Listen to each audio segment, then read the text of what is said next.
Okay, we're going to wing it.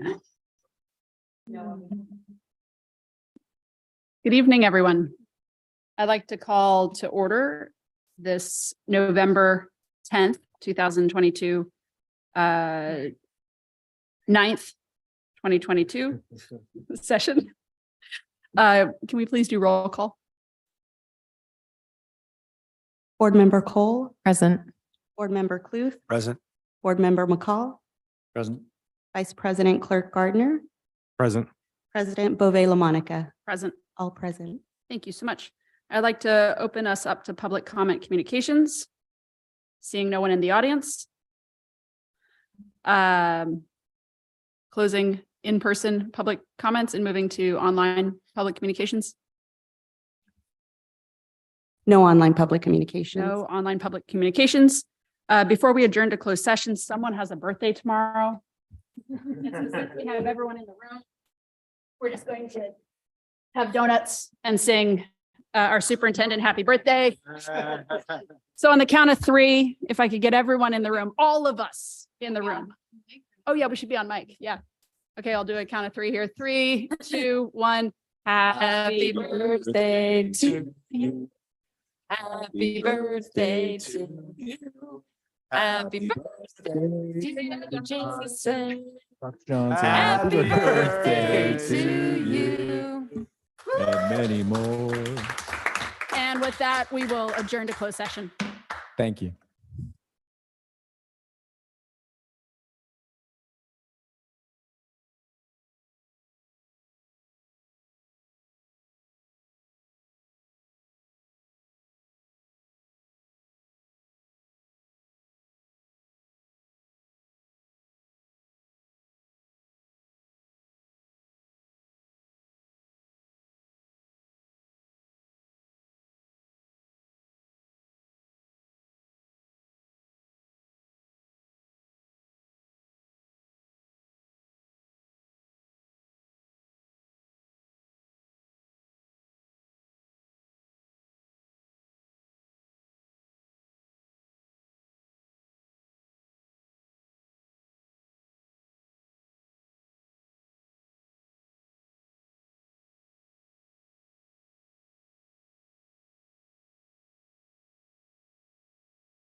Good evening, everyone.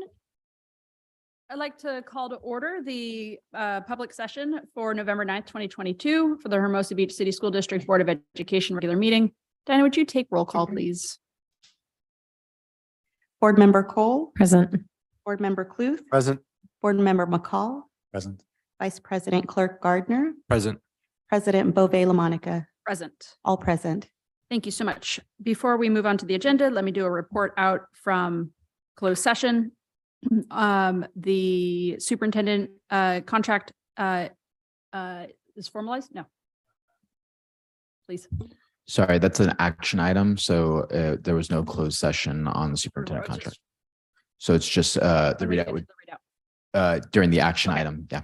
Thank you, Perfect. Maggie. Never mind. Canceling the closed session report out and moving on to the flag salute.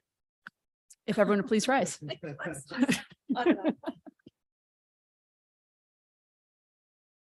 pledge allegiance to the flag of the United States of America and to the republic which stands one nation under God, indivisible, with liberty and justice for all. It's gonna be a rocky night. Okay, let's move into, can't get through the agenda. Let's move into the approval of the agenda, please. Is there a motion? So moved. Second. Jen? Thank you, Quentin, for your second. All in favor? Aye. Any opposed? No. Motion carries. Agenda is approved. And I'm excited for our announcements, inviting up the Valley Student Council.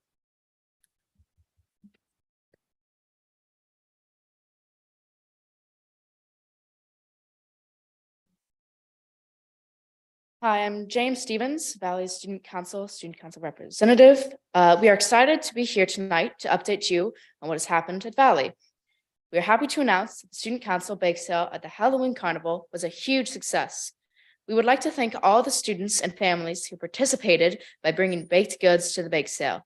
We had so many baked goodies and everyone was so excited to stop by to support our school. Thank you again to everyone who participated.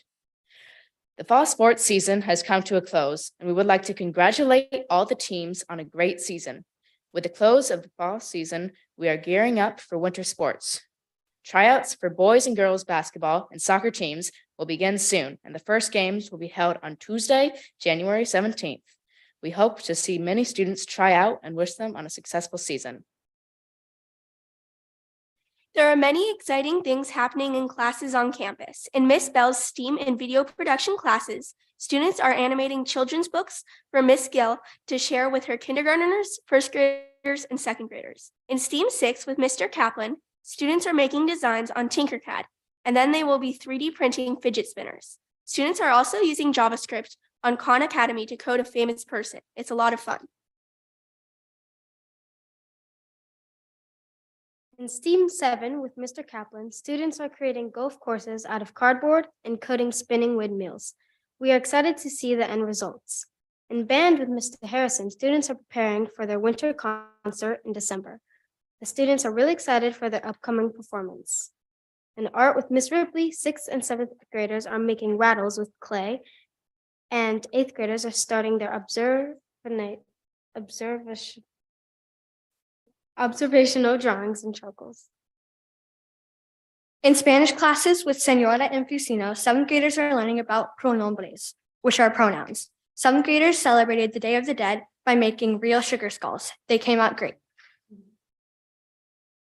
In Math in the Real World with Miss Brown, students are presenting their business that they created to their classmates. They are doing this in style by creating Shark Tank presentations, and students who like an idea can become an investor and make deals with the presenters. In drama with Miss Lee, students pick their groups and a scene from a Midsummer Night's Dream. The class is preparing and rehearsing their scenes and will be presenting them to their peers and parents. We will keep you posted on when these presentations will be happening. Science classes are beginning to discuss their future outdoor science trips. And in Mr. Underwood's class, the students recently dissected a chicken wing. Next week, middle school will have their first dance of the year on Friday, November 18th from 4:30 to 6:30 p.m. The student council has chosen the theme, Red Carpet Hollywood Glam. There will be an in and out truck and a DJ. The dance will be held in the Valley Gym and permission slips are going out tomorrow in homeroom classes? There will be no school this Friday as we recognize Veterans Day, and in 2 weeks, there will be no school for the holiday break from November 21st through the 25th. We look forward to being able to spend that time with our families and recognizing all that we are thankful for. Thank you again for allowing our student council to share what is happening at Valley. We look forward to sharing more information with you next month.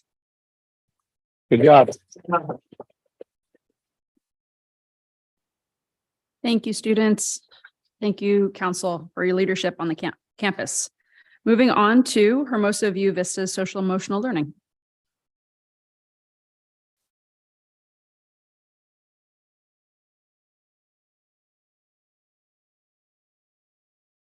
Good evening, board. Thank you for this opportunity to share about social emotional learning at View and Vista schools. We're so fortunate to have our counselor, Ms. Troy Boucher, who facilitates a lot of our social emotional learning, or SEL, at both campuses in and out of the classroom, as well as many other adults on campus who support the social emotional growth of our children. First, I'm going to highlight our 2 Spirit Weeks that we've already had.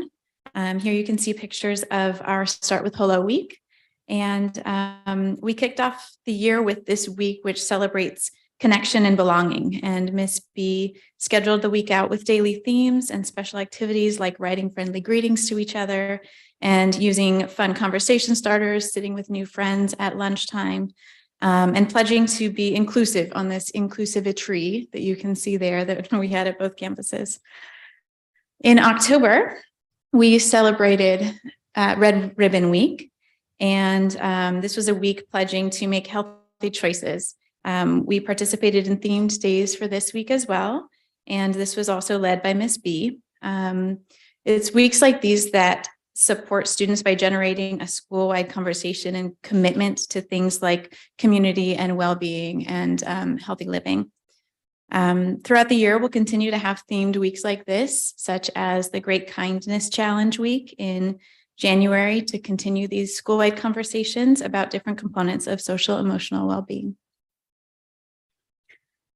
A really critical component of social emotional learning is understanding that we're all a part of a community and that we all have a responsibility to that community.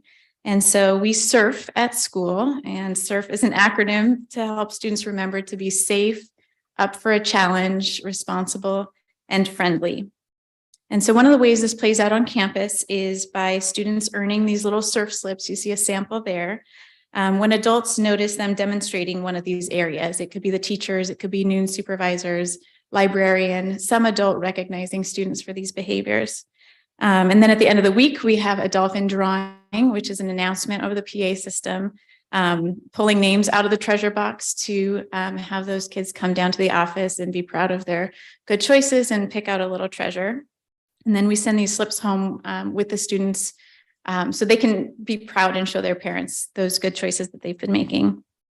Another way we celebrate students who SURF at school is at our flag ceremonies throughout the year. And in October, we had our first flag ceremony celebrating students who were safe. And so teachers identify a handful of students, 4 or 5 kids in each class, and they receive an award in front of their peers and their families, recognizing their decisions. And for November, we're going to focus on the next one, Up for a Challenge. And so teachers, again, will identify students who demonstrate that around school. Lunchtime is another important time for social emotional learning, and our fantastic PTO sponsors lunch clubs. You can see a sample here of teacher-led lunch clubs that offer students a chance to participate in a more structured social setting that focuses on a particular hobby or activity. And you can see that coloring and games and things like that give students an opportunity to engage in a particular task with their peers, which a lot of times provides students with a sense of belonging and connection that they might not find out on the play yard. In addition to the teacher-led lunch clubs, Miss B, the counselor, also runs Friendship Club at both campuses. And that club is really intentional about developing social skills and promoting inclusivity specifically. And actually, you can see in the top corner here, our Friendship Club in Hermosa won an award last spring for the outstanding implementation and impact of that club on campus. In addition to these play-based activities, there are also really specific components of SEL in response to student struggles in areas of need. And so during the first month or two of school, we gathered information on student needs from teachers and other staff members around campus about what challenges students were facing. And so Ms. B has structured group counseling schedules around those needs. You can see here a list of our offerings now. And so these students' parents agree to weekly group sessions during school time with Ms. B to talk through those areas of need in an age-appropriate manner so that they can be more successful at school. Teachers are also an integral part of the social emotional learning in classrooms. As you can see here by the bulletin boards demonstrating the difference between fixed and growth mindset. Some of the classrooms have affirmation stations there, which helps them see themselves in a positive light and give them language to be positive with their peers. We're also working on having calming areas in each classroom where students will have access to things like fidgets and other tools to help them regulate their emotions and be successful in their classrooms. And this is actually related to a principal's grant that I've submitted to Beach City's Health District in order to support implementation in every classroom at both View and Vista schools. We're also exploring what it means to have classroom circles or morning meetings in each classroom and what that would look like at the different age levels. So a lot of the younger grades, kindergarten, for example, is accustomed to having calendar meetings in the mornings, but what would it look like to expand that to involve more social and emotional learning, like including zones of regulations and things like that. Ms. B also comes to visit classrooms. She does specific lessons with each grade level based on a theme for the month. So you can see we've already done emotions and feelings and problem solving and bullying prevention. And she uses books like these and role playing to provide lessons in the classroom, again, to generate that community-wide conversation about these topics. Next, I mentioned Beach City's Health District already and the principal's grant. The other component of this grant is that I laid out at my application for the grant involves bringing outside groups onto campus to provide structured play, to support structured play during recess time, during lunchtime. A lot of students are eager to run around and get their energy out, but they might not do so in the most socially aware way. And so we're working with these groups to support social interactions by bringing sand and surf once a week to campus. And we're looking to bring Adventureplex later in the year as well. So these groups facilitate appropriate play by offering activities that promote things like good sportsmanship and teamwork. It's already underway at Vista, and we hope to continue that in the spring, in the new year as well. The last component that I want to share with you tonight is the family component to social emotional learning. As important as it is for students to engage with the counselor, it's also really valuable for parents to have that connection and chance to talk directly with Ms. B. And so coffee with the counselor will be coming at several points throughout the year for families to come meet with her directly. And I'm also really excited about the launch of Watchdogs, which is new to our district. We'll be kicking off next week with a pizza kickoff, and it's an opportunity specifically for dads, recognizing that there's a real value in male presence on campus and male role models for our students, and offering those additional trusted adults for our community. So to all you dads out there listening and dad figures, please join us next week for the kickoff. And with that, I'll take any questions you may have. Thanks so much, Hillary, for that report. Opening up to the board. None. Excellent. Nailed it. Thank you. Thank you very much. Great job. Okay. Closing. And I have to find my script again. Okay. Closing announcements and moving on to public communications. Seeing no members of the public in the room, do we have any pink slips that might have come in? Okay. Opening up public communications that are virtual. There are none tonight. There are none. Okay.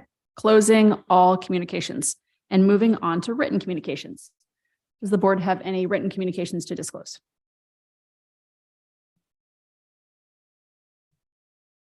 There were a couple that came to everybody. There was a follow-up about class sizes and math classes and about pickleball. I received one from Raphael McMaster, Indivisible Arts. Emery Chen Beaches Health District with regards to the Youth Coalition meeting. Number of correspondence around e-bike safety, and one parent from community about education around that, Erin Hansen. Thank you so much. There was follow-up communication between myself and the parent on math achievement. Had communication with Betty Maurer regarding our comms online written comments process. A view neighbor on the trees in front of View School, and then follow-up correspondence regarding pickleball. Any last communications? Okay, closing written communications and moving to the superintendent update. Thank you, Maggie. This is the week of month of Thanksgiving, and the superintendent message focused on gratitude. And so I'd just like to take a time to thank a lot of people, starting with our students and our staff. Now that we are, a little bit more past COVID, there's a great focus more on the business of schools. But as you can see with our students, our teachers, Ms. Gonzalez, who I get to see more than maybe the average. I was at student leadership, was it yesterday? Yeah.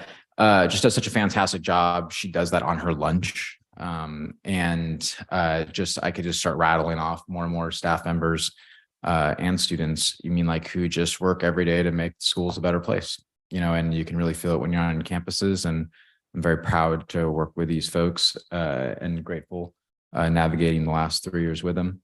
I'd also like to thank Quentin's Better Half and Company for an excellent Skechers walk, 1,557 walkers. There's a 1280 enrollment. So, you can do the math there. We had more walkers than we had people. So just a fantastic job for Skechers. And I believe that's the record. That's the highest ever by 200. And then the Halloween Carnival is amazing. I bring my own family to the Halloween Carnival because it's like going to Disneyland, but a lot cheaper. So thank you to Doug's Better Half and Lisa Gibson and just all the people that are involved. It is an army of volunteers that makes that happen. And that's something I always try to impress upon people, is that these things do not happen by coincidence. There are people, and sometimes a core of people. There are sometimes maybe even just a few individuals that really make it happen, and then there's everyone that they mobilize. So just a big thank you. It's a nice night for the schools, and that makes schools a better place. I'm telling you. State of schools and the ribbon cutting went off really, really well. We had a lot of support from the various community members. A lot of people came out. The city came out. Some of our representatives, Senator Ben Allen came out, but just, the construction of schools is also another mammoth Herculean effort. The thing that I really appreciate about as a superintendent and experiencing Measure S is that at these ceremonies, you get to engage with people that for them, Measure S sometimes started 20, 30 years ago.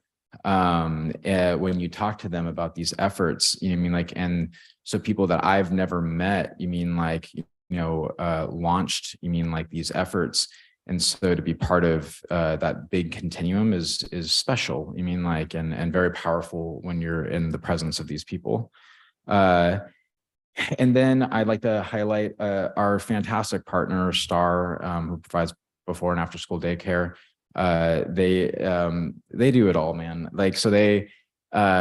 We are doing heritage assemblies, and in order to celebrate Mexican Heritage Month, they brought in their own assembly for our students during the day. The folklorico dancers, and you got to see the pictures. I'll send them in the board update. it's pretty fantastic. So just a great experience for our kids. I mean, it gets them engaged with culture. I can't thank Star enough, and it was an awesome opportunity. The pictures were great. And then finally, we will have our holiday party on December 15th. We've already had several local businesses and vendors and our companies that we do business with donate to our holiday party. And those donations we give back to staff in a very fantastic raffle that gets wild. Got wild last time. So I lose myself in the moment. But it's a really fun night, and this will be the second one, and it's just a good opportunity just to have fun with staff. And so if you'd like to donate, please reach out to Paula, write the check to Hermosa Beach School District. We put it to good use. I'll give you an example. Like H2O Hotels donated a hotel room, and David Hart and his wife got away from the kids for a night. You mean like in order to go celebrate in local Hermosa? Just like that's something, that's just good. It's nice. David Hart's such a fantastic teacher, and like to see him have that and win with his family, it's cool. So love our people. And I just want to end off with, for Thanksgiving, just, tomorrow is my birthday. Thank you, board, for the happy birthday song. It was nice. I'm really grateful to work in Hermosa Beach. I mean, I've spent the last decade working in the beach cities, but you really do have to. I worked in North Redondo for a long period of time, and I'll admit that I didn't know a lot about Hermosa before I came here, though I'd been, a mile away for forever. And anyone that's outside of Hermosa, you have to work here, you have to live here to truly understand. And now going into, this is the third year, I get it, and it's just like the people are great. You mean, like, and if you go to the Halloween event, if you go to Valley and all the weird teachers there, like, there's just great people. You mean, like, and they really take a lot of ownership. There's so much pride. I was just joking with Sylvia at dinner about Jason Butcher. Jason Butcher pulls me into, Jason Butcher, our PE teacher, he pulls me into a classroom. He's like, hey, I got a concern. He goes, those Rams, man, what are we going to do? That's just like, where else would you be the superintendent walking around? The PE teacher pulls you in to talk to you about the offensive line of the Rams. So it's just a great place. You mean, like, and it begins with the board and the community. You mean, like, and everyone is committed. And I think that a lot of the reasons we've had the success that we've had, that you can read in the Easy Reader, these summaries, is because of the people, and everyone makes that commitment that we're going to do the right thing by kids. And I'm very grateful for that. I'm very proud to be a part of that, and thank you for this opportunity. So that concludes the superintendent update. I hope everyone has a good Thanksgiving break. If we don't see them between now and next week. And kudos to the students' leadership for being here tonight. Thank you. Clapping on that one. Okay. Gratitude.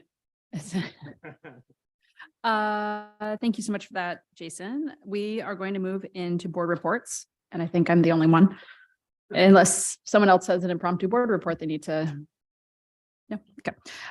So on behalf of the board, want to thank our favorite principal who just left for the View visit that we did earlier this month. It was such a pleasure to walk and view the classrooms at View and really get a sense of the learning and the fun that's happening over there. So thank you so much to Hillary for that. On behalf of the board, was able to attend the tabletop exercise, and just a massive amount of kudos to our city manager and to our police chief for being excellent partners in that work. We had this entire room packed with over 40 people who were all important participants in the event of an emergency or a crisis. So thank you to them for their leadership and their partnership.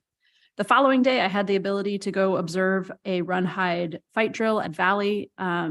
Jessica Bledsoe was just in action, able to like really observe what would happen and take the opportunity to work through any problems and opportunities they were to make the campus safer. So thank you to her and her team for that. I was also able to attend on behalf of the board, the Beach Cities Health District Open House with Sylvia for the celebration of Alcove.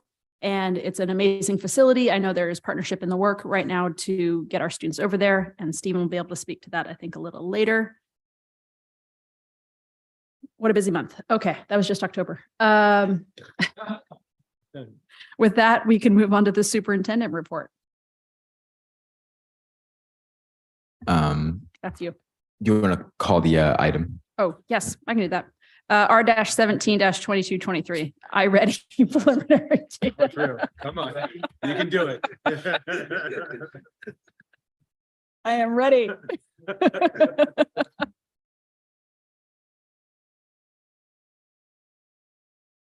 Good evening. Today I'm here to talk to you about our iReady assessment for the first trimester.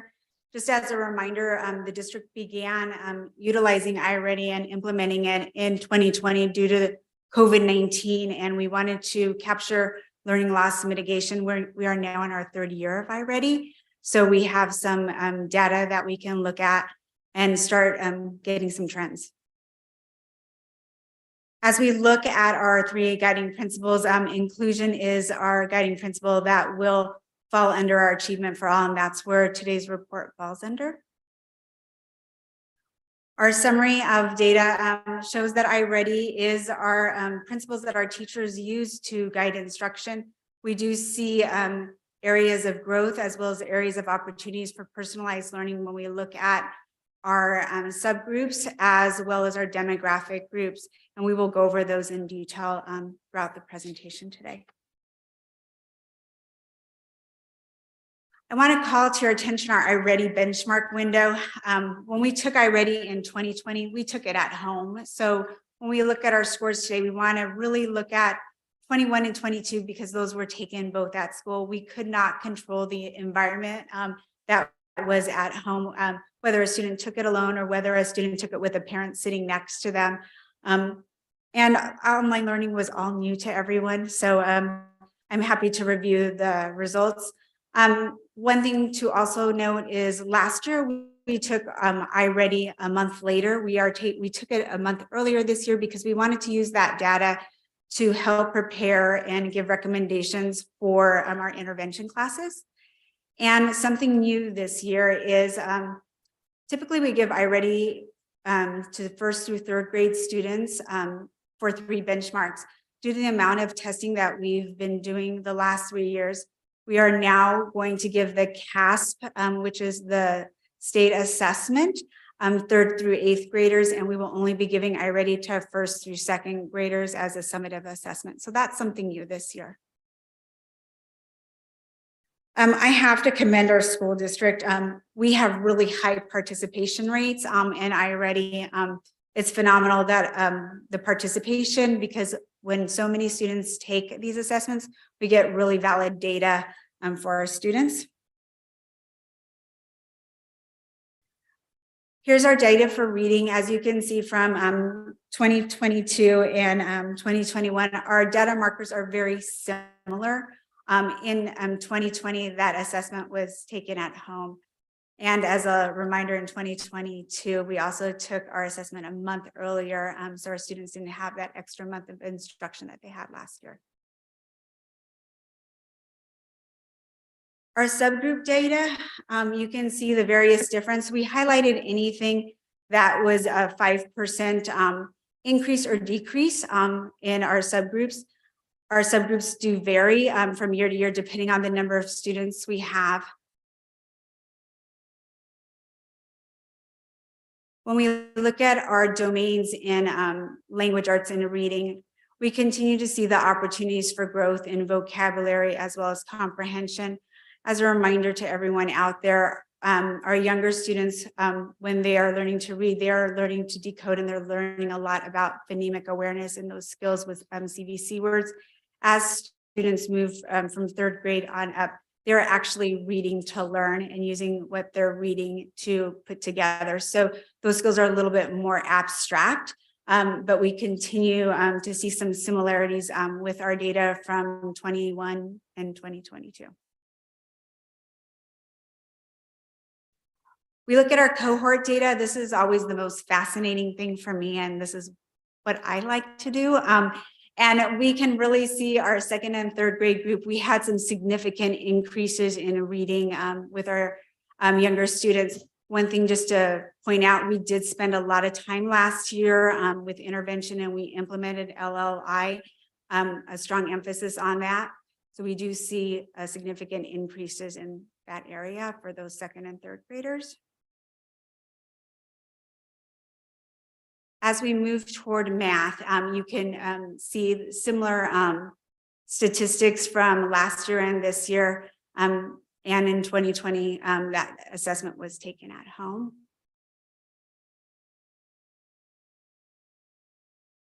Looking at our subgroup data, we can see our students in special education and our English learners, we had some significant growth in the area of math. The other subgroups are very similar with the scores from where they were last year to this year.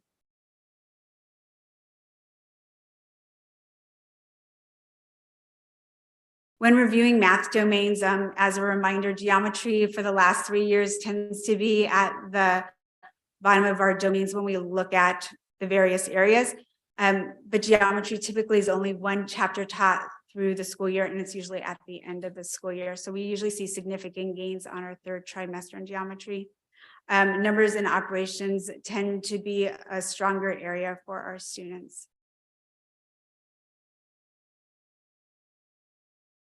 Looking at the cohort data for math, we see our biggest increases were with our 4th, 5th, and 6th grade students. And where our second and third graders performed relatively higher in reading. This is an area of opportunity that we can focus on with small group instruction and personalized learning to increase those scores. This year, I did something a little bit different for you with this last graph. I decided to put what tiers that we had and then at what grade levels we are offering opportunities for our student.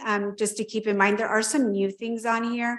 Our executive functioning support intervention, that will be new this year at Hermosa Valley, offered for 5th through 8th grade students. Anyone that needs a little bit support can go in early in the morning to get additional assistance in any of their classes. That's one thing I want to bring to your attention. The other thing is air tutors. We are also offering air tutors to our English language learners who may need someone to speak in their native language to help them with their academics in reading or math. We will continue to work on our differentiated instruction and personalized learning, as that's a focus in the district.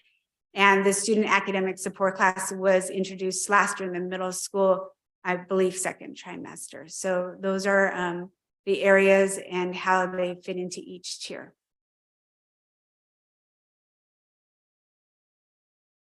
Any questions? Slide. I'm sorry, I missed something. Oh, the tier. Got it. Okay.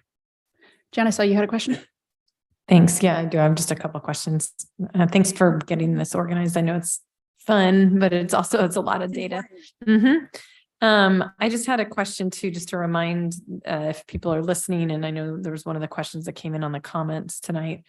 We're looking at just like where students are as a snapshot of this first Start of the school year period.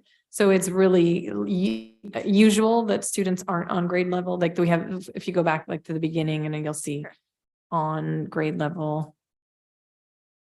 Let's see, you can do on the math.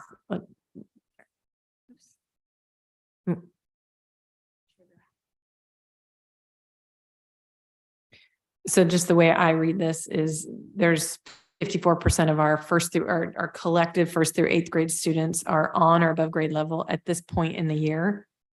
And then we have 37% plus 8% that are either below grade level or 2 grade belows. Is that how you read it? Yellow is 1 grade level or below, and the red is 2 or more grade levels, and the green is at or above grade level. So it's approximately, I have to put on my glasses. And just for context, in years past, when we get to Q3, this 54% has increased and the 37% has decreased. Correct. So typically, and just as a reminder to people that are listening, this does measure the standards that they need to have mastered by the end of that grade level. So when we're looking at our first grade cohort data, or just our data in first grade, like for reading, that's to measure what they should have learned by June of 2023. Got it. I think that's a really important piece of information. Yeah. Yeah, and just for context as well, too, for example, last year, the same concern was brought up when we shared our diagnostic data, and where we finished was in the top 5% of California and the highest test scores in the South Bay. So I think that we're trajectorying pretty well here, but our goal is to continue to get better. Yeah. And then are there, I'd asked Jason this question before too, but just wanted to clarify. When you look at, if you go the next slide, Sylvia, I think it's on page 11, no, page 12. There. So on page 12, are there some low hanging fruits that, like, when you talk in like staff development, that you're like, hey, it looks like we're at 56% for numbers and operations in first and second grade. What does that mean that we could ask parents to help us with at home? Or so I can talk confidently about this. We've been spending some professional development with our individual teachers in each grade level. So this year, we actually pulled the first grade data, and all the first grade teachers sat together in a room, and they were able to look at their students' data and how they're doing as a first grade team to plan on how they're going to personalize the instruction so they can see where our kids are at now and how to get them to move forward. So we've done that in every grade level, first through 8 in the district, and every grade level did get a half day, and we will be doing that 2 more times this year to measure that growth and to also set some goals for students in regards to where they're at and where they need to go to. And that's happening this year. right. And our principals are leading that charge. Oh, that's great. Because I mean, it's things like, I'm going to make this up, but like if you're going to get to algebra or algebraic thinking or measurement and data, sometimes you need to have, let's say in 5th grade, you need to make sure you know how to multiply to even do those things. So spending so much time really practicing your number facts and multiplication or subtraction, to be really on it. And with iReady, there are personalized learning paths. So each student can get a different path based on where they tested with iReady, so they can improve their skills, and those that are at grade level can differentiate their instruction further so they can extend where they're learning at. Great. Thank you. And I'm assuming that same thing happens with reading as well. Yes, it's for both. And then my last question is on page 14. What is the intervention that's called Math Collab class? That's brand new this year. Oh. So we started a Math Collab class, which is a general education class that also has students with special needs in it. And there is a general education teacher teaching the class. There is also a special education teacher that is supporting students as well in the class. That class size is a little smaller in size, so we can give direct instruction and personalized learning to students who need a little bit more to get caught up. I'm going to just tag along and then I see you. Seeing that there's the math club class, I think this is one of our first years we've been able to offer an advanced math class as well. In which grade? For middle. We have in middle school, we have various pathways. Got it. In middle school, starting in 6th grade. So in 6th and 5th grade, students take a math assessment, and then they're placed in one of 2 classes, and the same thing in 7th grade and 8th grade. So that's done through our math department. A few years ago, we did a math pathways presentation, and I'd be happy to share that information with Jason for a Friday update. But we do have various math classes starting in 6th grade. Great. Thank you. Stephen. Sylvia, thank you very much. Building on Jason's point, and the focus from the districts and the boards on excellence, are there any other districts sharing this level of data? I'm just curious, both from benchmarks as well as comparisons. Obviously, like at a holistic level, is my understanding that not only are we in the top 5%, but our report card is like needles in the like is as far to the right as possible. So there's like excellence is that level. Obviously, when we're looking at this granular level on a trimester basis, this is kind of interesting and more, maybe more so for the personalized learning aspect for the teachers. But I'm curious if there's national data or local benchmark data that we could be putting against, or if we're the only ones looking at this. So most school districts do various sort of assessment for their benchmark data. As far as I know, based on a local group that I sit on, we're the only school district that publicly shares our iReady data. Most school districts use their iReady or their benchmark data to improve instruction at the site level. But as a school district, we feel it's really important that all our stakeholders know how our students are performing and how they're growing and how it fits within our LCAP and our strategic plan and how we're working toward our goals to make sure all of our students are getting the best education possible. Awesome. I wonder also about summer school. That wasn't something like support for students and continuation through the year.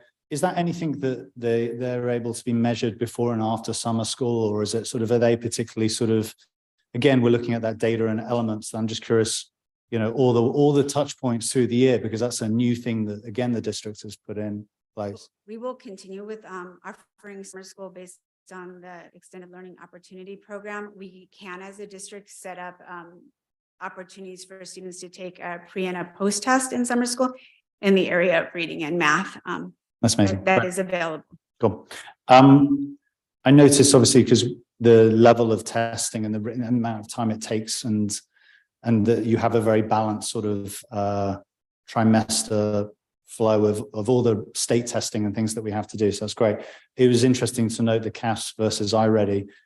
iReady is quite an expensive tool. We've been able to afford it because of one-time funds. I'm just curious how long we're planning to be able to take advantage of it, or if it's something we can continue for the long term.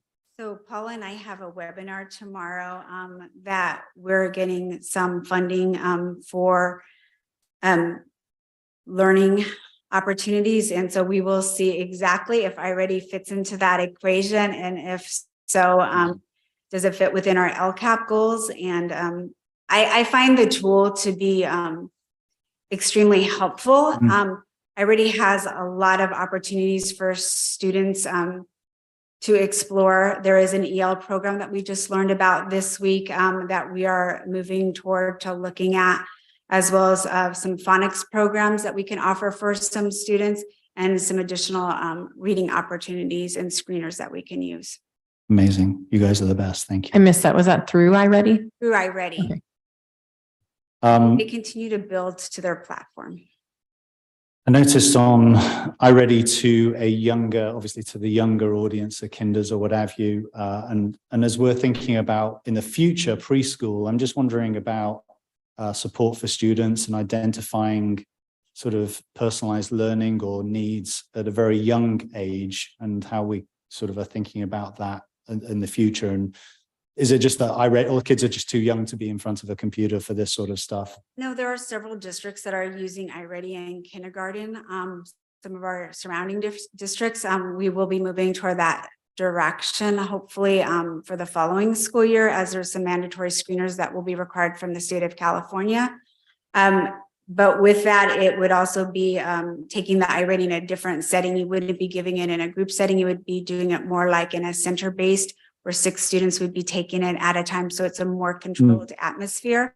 And there would also have to be a component of pre-teaching of how to use the computer. But the assessment is a little bit different. This year we did purchase something to assess our kinder students. It's called ESGI, that our kinder teachers are getting trained on, so we can assess our kinder students and keep that data as early as kindergarten. Brilliant. I guess I just sort of, as parting thoughts, I think, like, I just commend the district. I mean, looking at those supports for students, particularly the personalized learning, the differentiated instruction, etc. I'm not sure how many other, learning institutions, let alone public schools, are sort of this focused on it. I know that, as a parent, the beginning of the school year, having teachers note around personalized learning, and as we go out and market ourselves to sort of bring in new families and younger families and whatever else, teacher conferences, etc. I think that that aspect of personalized learning is amazing. So thanks for all that you're doing. Any further thoughts or comments? No. Thanks so much. Thank you. Moving on to R-18-2223, the Hermosa Facilities Update, Dr. Johnson.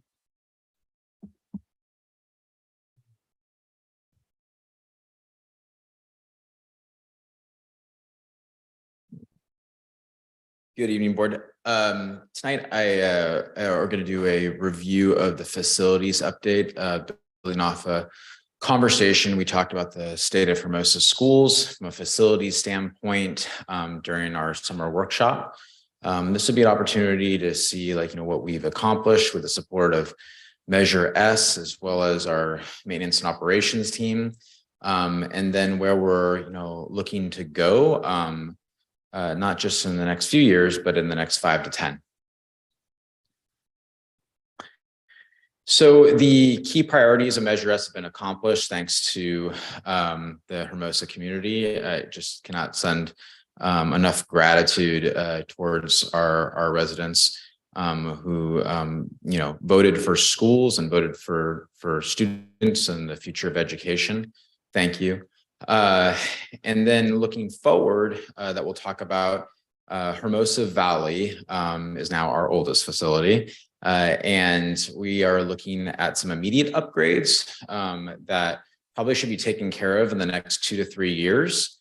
And then looking at Hermosa facilities as a whole over the next 5 to 10 years, we believe there's some things that we can do with energy and water efficiency that will set the district on the right path, as well as the Hermosa community. If you look at Measure S in 2016, $59 million in order to improve the state of schools with an emphasis on North School, now Hermosa Vista School.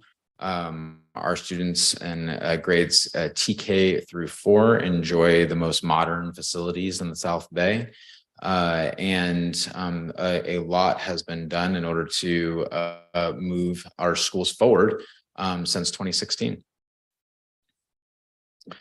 So here's a breakdown of the Measure S objectives, and you can see the things that have been completed and the things that are incomplete or in progress.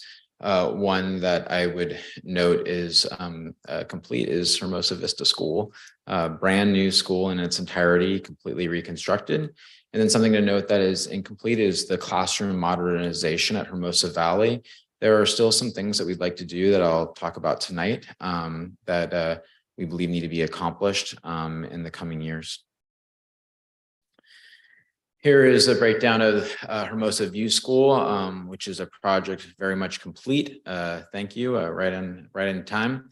And then plans for a district office relocating to Hermosa Valley was not completed. However, we actually think that was a blessing in disguise because the district team is located at Hermosa Vista, and we support the administrative functioning of Hermosa Vista. And so having the extra hands and eyes and ears on campus, we actually think has been for the better. There's your Measure S timeline. It's been quite the journey. We were joking at the ribbon cutting how Nancy Bartolo, our construction manager, signed on for a 2-year project, and I think she's going on year 6.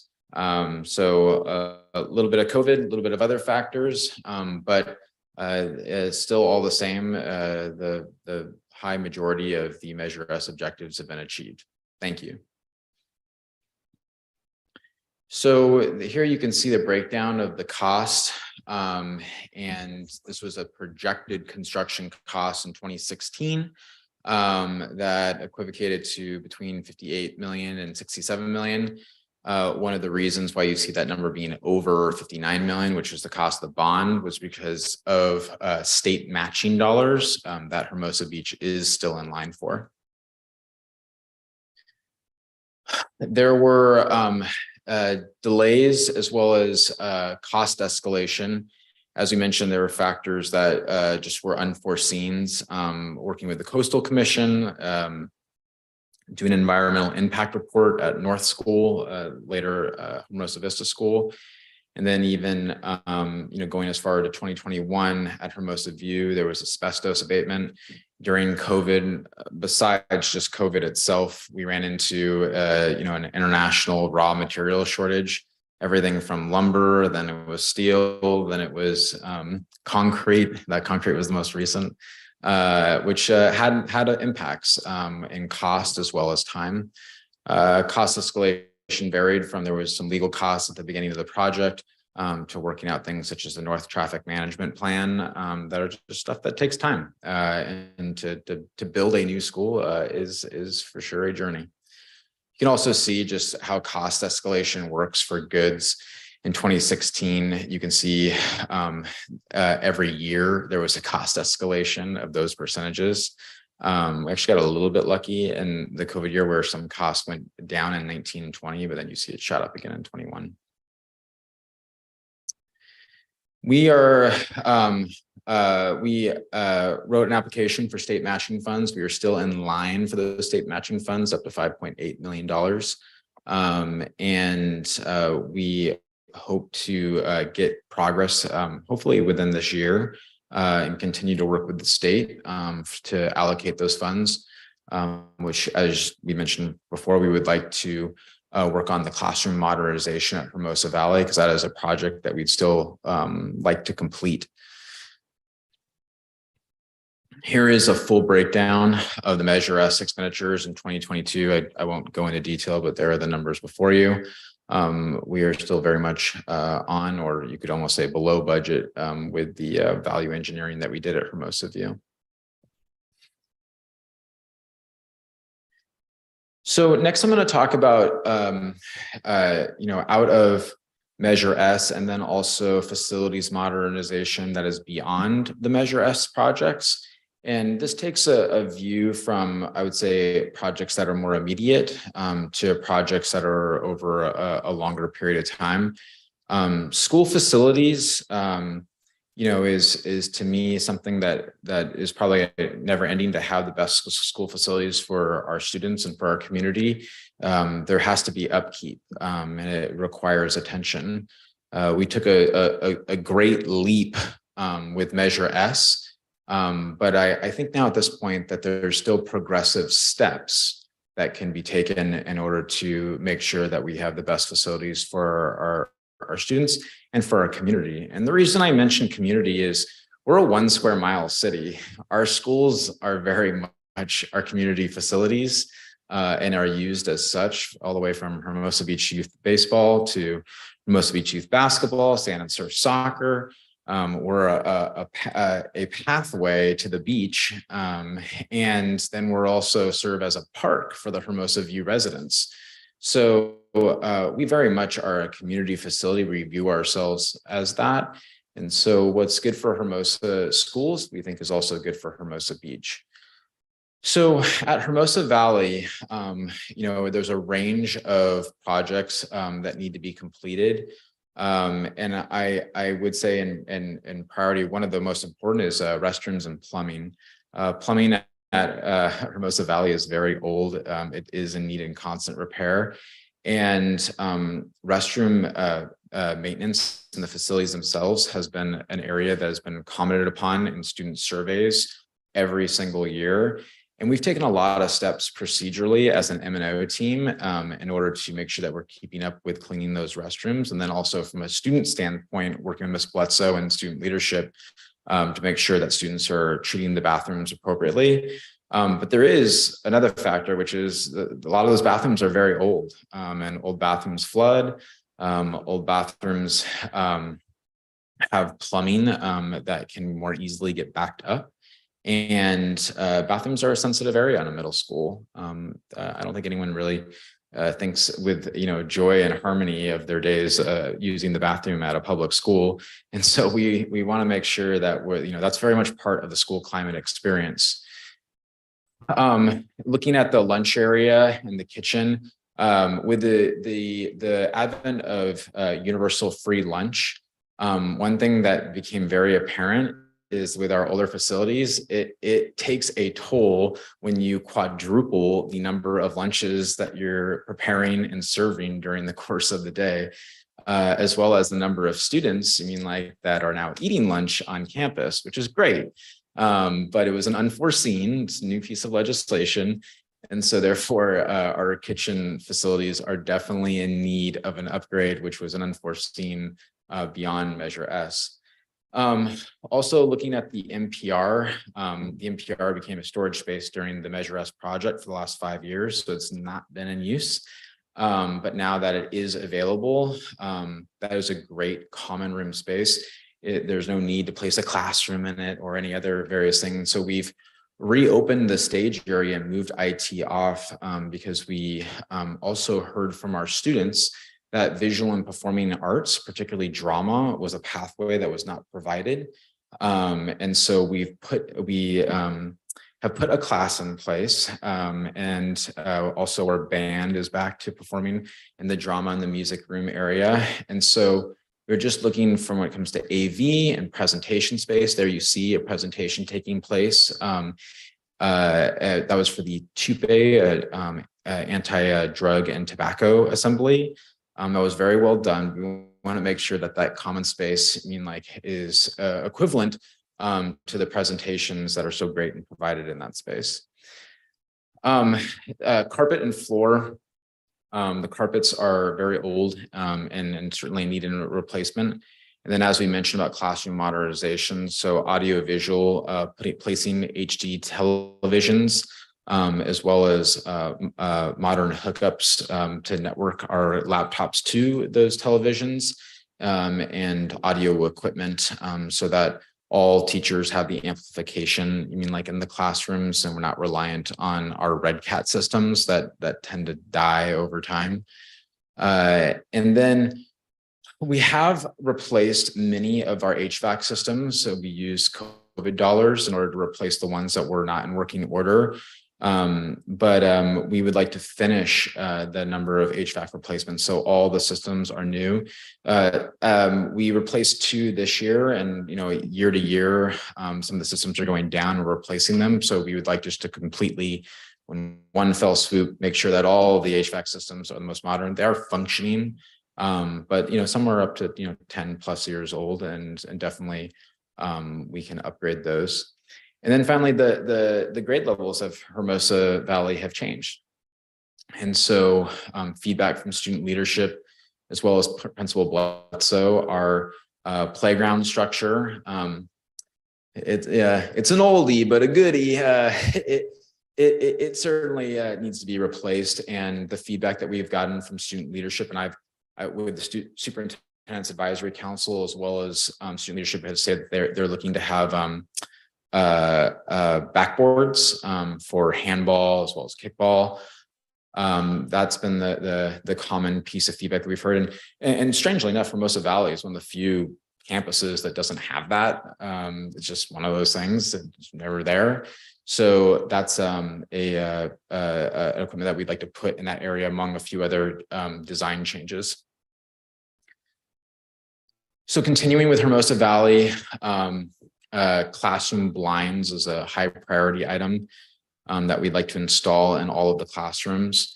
And then there's certain shade structure replacements that, if you're walking around Hermosa Valley, that these shade structures, they rotted out years ago and they were taken down, but the pillars are still present. So we'd like to demo those and then put in new, modern, safe shade structures in those areas. There's some conduit and cabinetry replacements. These are just like common modernization classroom things that need to get done. And then we're also looking at various areas for gate safety. And then finally, lunch tables. Our lunch tables are really old. We actually went through and we repainted all the lunch tables to match the school and just to resurface them. But ultimately, they should be replaced with tables that are made of like rubber surface, and our tables are wood. So it just needs a healthy update. And then finally, we've gotten a lot of feedback from the community and various partners in our community that use our facilities, that our athletic field, though beautiful with grass, should probably be upgraded and modernized. With the recent drought and then just water shortages in general, we believe within the next few years that doing a turf field would be in the interest not just of the school district but of the community. We would be the only turf surface that's in Hermosa Beach, and this would definitely be great attraction to our local sports partners as well as the community at large. Just to explain that for a lot of sports and athletics that play on turf surfaces now, the length of grass and also the maintenance of grass is constantly a question. And so just to explain, you need to grow your grass long. You mean like in order to not have your grass die, but then you need to cut your grass short in order to be great for sports like soccer and such. So I think that the practical answer here is what many, if not most, school districts are doing, which is they're moving to turf surfaces, which I think just makes sense for Southern California in general. Going on to Hermosa View facilities. Hermosa View is a new campus, but if you'll remember that the buildings C, D, and E, that is now 300, 400, 500. Sorry, I have to get that in my head. Construction versus modern terms now. That they received exterior modernization, HVAC systems, but the interiors of those classrooms were not part of the project. So we would like to continue to finish up the modernization of those classrooms with interior paint and just some cosmetic things that we think would just make the interiors look to match the exterior. Also on these campuses in 400, 300, 400, 500, carpet and floor replacement and just moving towards, be honest, moving beyond carpet in certain classrooms. And vinyl, is that what vinyl? Is that right? Linoleum, that's right. Just it's easier to clean. I mean, like it's easier to maintenance. We have odd weather in Hermosa Beach. It's always kind of a little cool, a little wet. And so carpeting can be tough at times because if it gets moisture in it, I mean, like it smells. And then C, D, and E, there's vegetation areas that we're actually currently working on a project for with our landscape architect, landscaper, not architect. And then also gate safety. One thing that became very apparent with the opening of the school is that from the pedestrian standpoint, so we've figured out our drive-through and valet drop-off, but on the pedestrian side, the school would very much get benefit from having a small fencing along its perimeter in the front, not high fencing, but just even waist high that you see around Hermosa Vista parking lot to designate what are pedestrian pathways and what are pathways that should not be crossed. Right now, it's a little bit of a free-for-all with our pedestrian parents walking in. It's really because it's unclear. So physical barriers in order to direct where people should walk is important. Something that we'd like to move forward on, as well as signage. And then finally, Hermosa Technology. A big part of Measure S was upgrading our network and making sure that we had the most modern capabilities, and then also installing an entirely new network at Hermosa Vista as well as Hermosa View. Looking forward, though, a big part of being the best, technology moves fast, and we think that there are some things that are going to be costs in the future that we'd like to try to get ahead of. So one of which is laptop and Chromebook stability or sustainability. The board approved with COVID funds purchase of Chromebooks in order to keep our one-to-one devices for our students. But now we're also looking at that our staff laptops are becoming older generations, and then the Chromebooks again will eventually phase out in the next few years. So we'd like to create a long-term plan for sustainability over at least a 10-year period. And then the network speed and its security. it's no secret to this board or probably the community at large that some of the largest districts in our county have been compromised by cyber attacks. And so as a small school district, it's essential that we have access to the best tools because we have less people in order to manage. And so a big part of that is having a strong network as well as a secure one with the latest tools. And Erin, our IT coordinator, and I have been working on that together. And then there are some campus safety pieces, some unforeseens, I would say, of these projects is that security of campuses is becoming more and more a hot topic and something that we're going to have to continually evolve with the times. And so looking at doors and cameras, alarms, kiosk systems to make sure that our campuses are the most secure, I think it's a financial investment, but it's an important one to keep our kids safe. And then PA systems to upgrade to make sure that all calls can come from various locations. That requires actually some pretty costly infrastructure because a lot of those systems are old, they're in the walls. So you have to purchase and install systems that can link up with some systems that, maybe from the 70s. And we have priced those out, and it's costly, it's an investment. But we think it's a worthy investment because it will ensure that in the event of an emergency that our students are the most safe. Lastly, I'll leave with a solar technology. And so I'll go to the next slide to go in a little depth in that. So we installed solar at Hermosa Vista as a net zero energy school, which thank you to the community and the board, really felt strongly that it was important to commit to, a 21st century building, right? And doing our part for the community and the environment, and as well as being smart and cost efficient as well. It's important that Hermosa Schools, makes the most of the facilities it has and utilizes its resources well.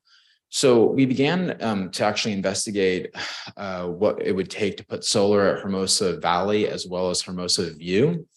And we did a informal cost analysis that demonstrated that the district could be saving almost $100,000 per year with an installation of solar panels at Hermosa Valley and at Hermosa View. The projected value of a project is about 1.7 million. Again, that's today. And then just something I thought was an interesting stat was that the amount of greenhouse gas emission savings is 38,000 gallons of gasoline, and it's the equivalent of 48 homes' annual energy use. So I think there's something for everyone here in regard to solar at our schools, that it's a good decision for the planet. It's a good decision for Hermosa Beach community, and it's also a smart decision for the school district and the community's pocketbook. So to me, it's a bit of a no-brainer as an investment that will have a high return for our schools. Thank you. And that's just, a snapshot, like for the board to consider as we look into the future for Hermosa school facilities. And I would just encourage us to continuing to move forward and making sure that our facilities stay in top shape. And we're constantly planning 5 years out to stay ahead of the game. So our students are, accessing the best and we have great facilities for our community as well. Thank you. Jason, that was a super thorough report. Thank you for that. Board, is there anything, I'll split up in two parts, Measure S versus looking ahead. So we can take any Measure S questions, comments. I have kind of a question that's about Measure S, but looking ahead, it's about the district office. And I'm just curious how the staff is split up amongst the campuses. And I hear you that, it's an aid right now in terms of supporting one of the campuses, but, originally it's important that we treat our district staff that does such a great job appropriately and give them the right facilities. How are we spreading everybody out, and how's that working? So we're in 3 rooms, so to speak. So there's the superintendent's office that's also used as a conference room for district meetings and district staff. Then there is the district office, which is now effectively a classroom at Hermosa Vista. That contains the business office and Dinah for executive service manager. And then the director of administrative services, Sylvia, is located in one of the front offices. You know, in my opinion, you mean like I wasn't here for the GKK proposal, and it would have been 2015 that outlined plans for a district office, which I believe was supposed to be in the maintenance and utilities shed. But at this time, hindsight is 2020, but I really do feel that it makes more sense. I mean, like for district staff members to be on one of our 3 campuses. That there are a few schools and school districts that exist as a TK8 across 3 sites. And then, speaking as someone who's part of Small School Districts Association, our location in LA County, as well as the demographic that we serve, we're unique. So I do think that we have to think out of the box when it comes to the administrative running of the school district. And in my assessment as the superintendent, I do think that the board should continue to consider that the district staff is more valuable located on a school site than on a remote site. And I can actually speak with authority on that because for the last 2 years, the district has been located at South Park on a remote site. And I think that we are much more efficient and valuable on a school site, one of the 3. Whichever of the 3 has the greatest need is where the district should be located. I'll do a follow-up to that. Knowing that our population ebbs and flows, are we just going to figure out what happens to district staff when we need to repurpose rooms when that becomes a reality? Yeah, I agree. And I think that we'll be able to see that because of where we're at right now at Hermosa Vista, we'll be able to see that out further. So I do think that there will inevitably come a time where the district will most likely end up at Hermosa Valley because it is the largest facility. But I also think that there's value to the district being at Hermosa Valley because it contains the middle school. The middle school will always have the greatest administrative need because of the nature of secondary schools, which is why we have the assistant principal split between Hermosa Valley and Hermosa Vista. I also think what we're finding, is that 2 grade levels on a site that are middle elementary 3-4 is not a heavy administrative load. That takes nothing away from the teachers and the staff that work with the students and work so hard, but purely from an administrative standpoint, it just does not demand the amount of time that say TK2 or grades 6-8 would demand from a school administrator. So much. Other questions? Were you done, Quentin? Stephen? I have a question. Oh, sorry. Hold that, Stephen. Jen. Jason, can you just clarify on this with the state matching funds that I think we're in line with that we're very hopeful to receive?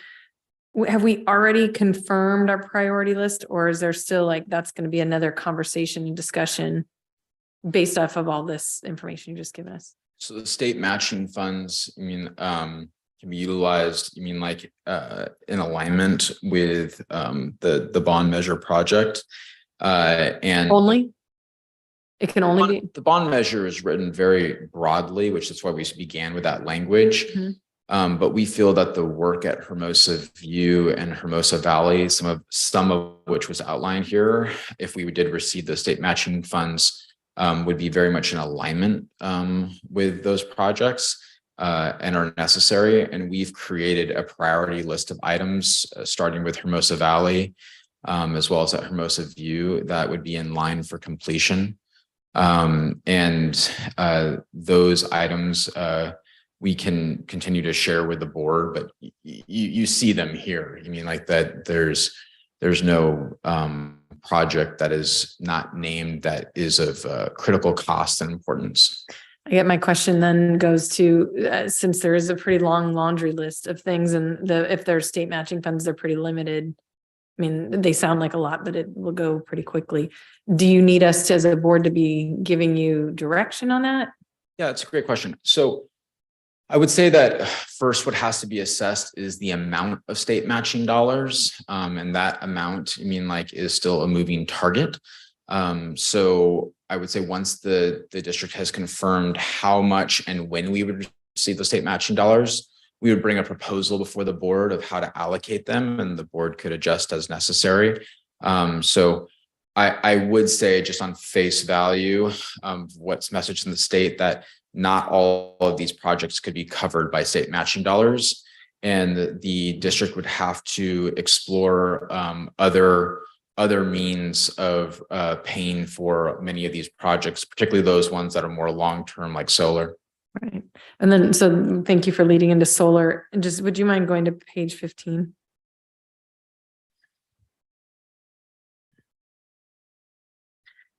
So can you tell me at what point? I have done a little bit of solar research as well, but either way, I just am not sure I read this correctly.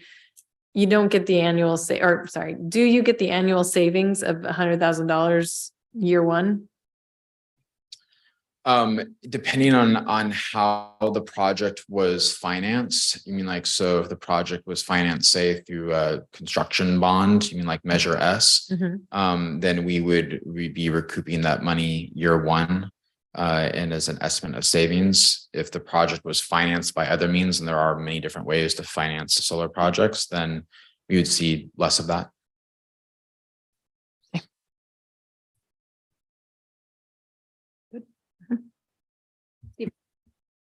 Stephen. Huge thanks. And thanks also to the district for recognizing, I know we did our ribbon cutting and on State of the Schools and what have you, but thanks to the community and especially the neighbors, and the fact that we put out there like public thanks as well, and we made a conscious effort. I just want to thank the team, because I thought it was really well served, because it's also like a house. As soon as you do one thing, then another thing goes. So it's a great comparison. Yeah. Okay. I'm a couple of things jumping around a little bit, but okay, I get this meeting. There's a construction update happening, but that's specific to View. Sorry, is it in December? What's that meeting happening? That's correct. So that was a request by the board in order to have a final follow-up of our construction updates. The Hermosa View project is completed and occupied, but the project is not complete because the punch list is not complete. And we've seen over the last month many different things that are still ongoing with the building, just starting with planting the vegetation after a water moratorium. So that is what we hope to be the final closeout meeting with the Erickson Hall and SVA construction team. I think it would also be an opportunity for the board to talk about Hermosa View centric next steps. One of the areas I know of interest or concern is the traffic flow, and particularly in relation to pedestrian access, which is mentioned as part of this presentation. Great, thanks. So I'm curious, because they've served for so long and they've sort of done amazing work, is our oversight committee. Have they served their committeeiness? Have they done? I'll defer but I believe the COC committee continues for quite a while. Oh my gosh. Beyond the project. So they'll continue definitely through January till this fiscal year is closed, and they'll review the audit report in January. And then if we get state matching dollars, it'll just keep going. Just for point of guys rock. Thank you.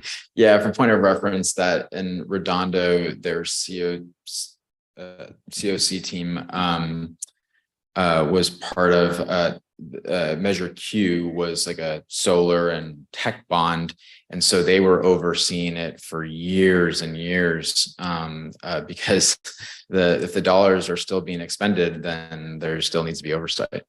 Right. Thank you. So that was Measure S. Is solar a question I can ask next? Just to, I guess, piggyback on this particular chart we're looking at with solar and Hermosa. I'm just curious what the data point is on Vista. Like, what is our saving? Like, imagine that I don't know if it's possible to back of napkin go, well, what was the savings if that school had been built not net neutral, blah, blah, blah, or whatever, or didn't have things on it, like, and I guess to that end, like, are we giving back to the grid, the community money? Like, is it serving the community, not just is it making savings, but is there proof of solar that we can point to beyond just going, well, we did this project and it's great? Like, can we actually show real numbers? So it's a little more challenging because there is not a direct comparison point. Not to say that North School couldn't be compared, but I would say that that's not an apples to apples comparison. And the monitoring equipment we are evaluating over the course of the year to assess net zero. There are some factors that we realize. I mean, like, for example, it's important to build in maintenance into your costs when you're assessing a bond. That maintenance, solar panels need to be cleaned in order to keep up. So that's something that I think the board should consider for future projects. And then the other piece is that you brought about giving back to the grid, that Hermosa Vista does not run on a battery system. And I've learned a lot about solar energy in the last 6 months, that having a battery system contributes to being able to give back or sell back energy in some cases, depending on how you want to model your system, which Hermosa Vista doesn't have. So while it is a net zero energy school for its immediate, we think that with some additions to the projects at View and Valley perspective, that we could be even more efficient or more cost effective. So some things, learned from the Measure S project at Vista. Great to know. And what, so you mean in addition to serving on the car valet every morning, you're not up there cleaning the solar panels? Yeah, I enjoy my time in the valet, especially seeing you ride your bike, Stephen. Non-electric, mind you. There you go. Yeah. With a helmet. Thank you. All right, with that, I'll pass back. Thank you.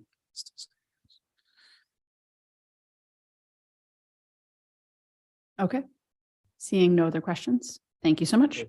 Oh, wait. What but that was Measure as I just had one thing maybe on the list. I did another comment on our student satisfaction surveys trash around campuses. And I don't know if all of our campuses have recycling trash cans. I know that we may do in spots, but just as we're talking about doing solar and other things which are sort of like next level, I just wonder if there's just green recycling trash cans that we can institute across all sites for not just, I'm sure we do that with staff or other things, but just we did review this, and if Paul, if you don't mind just talking about with Athens and our contract. Oh yeah, great. Yeah, the city supplied, I believe it's a 5-gallon smaller trash can to each site. So they have a number of those available. Each classroom also has a bin for recyclables as well. Okay, great. Thank you. And Stephen, we'll follow up on that. I mean, like, cause I just thinking and listening to you, like, like the visual appearance of recycling. It's just as you go around as a parent around Valley or wherever else, you're not seeing blue recycled. They may be in the classroom, wherever else. I just think we just try to be lunch lines for whatever else. There may just be more optics to be more, because we've got students doing trash collection projects and initiatives. And I'm just like, that's something we investigate with Athens. So like it is a bit of a matter of optics, which I do think is powerful. We do try to be mindful because of the small staff that's stretched over 3 sites of M&O of giving them additional work. But I think there's a happy balance, definitely. So we'll circle back and talk about maybe the visual presence of recycling cans, so we know we're doing recycling, might just send the right message. You mean like about the types of schools that we are? So we'll take a look at that. Thank you. Anything? No. Okay. With that, we will close the Hermosa facilities update and move to R-19 2223 with Miss Levin. Thank you, board. Thank you.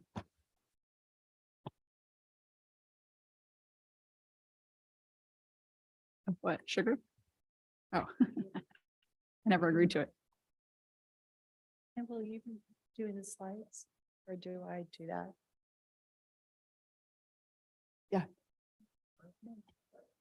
Yeah. There's, it says organic dark chocolate. Organic dark chocolate.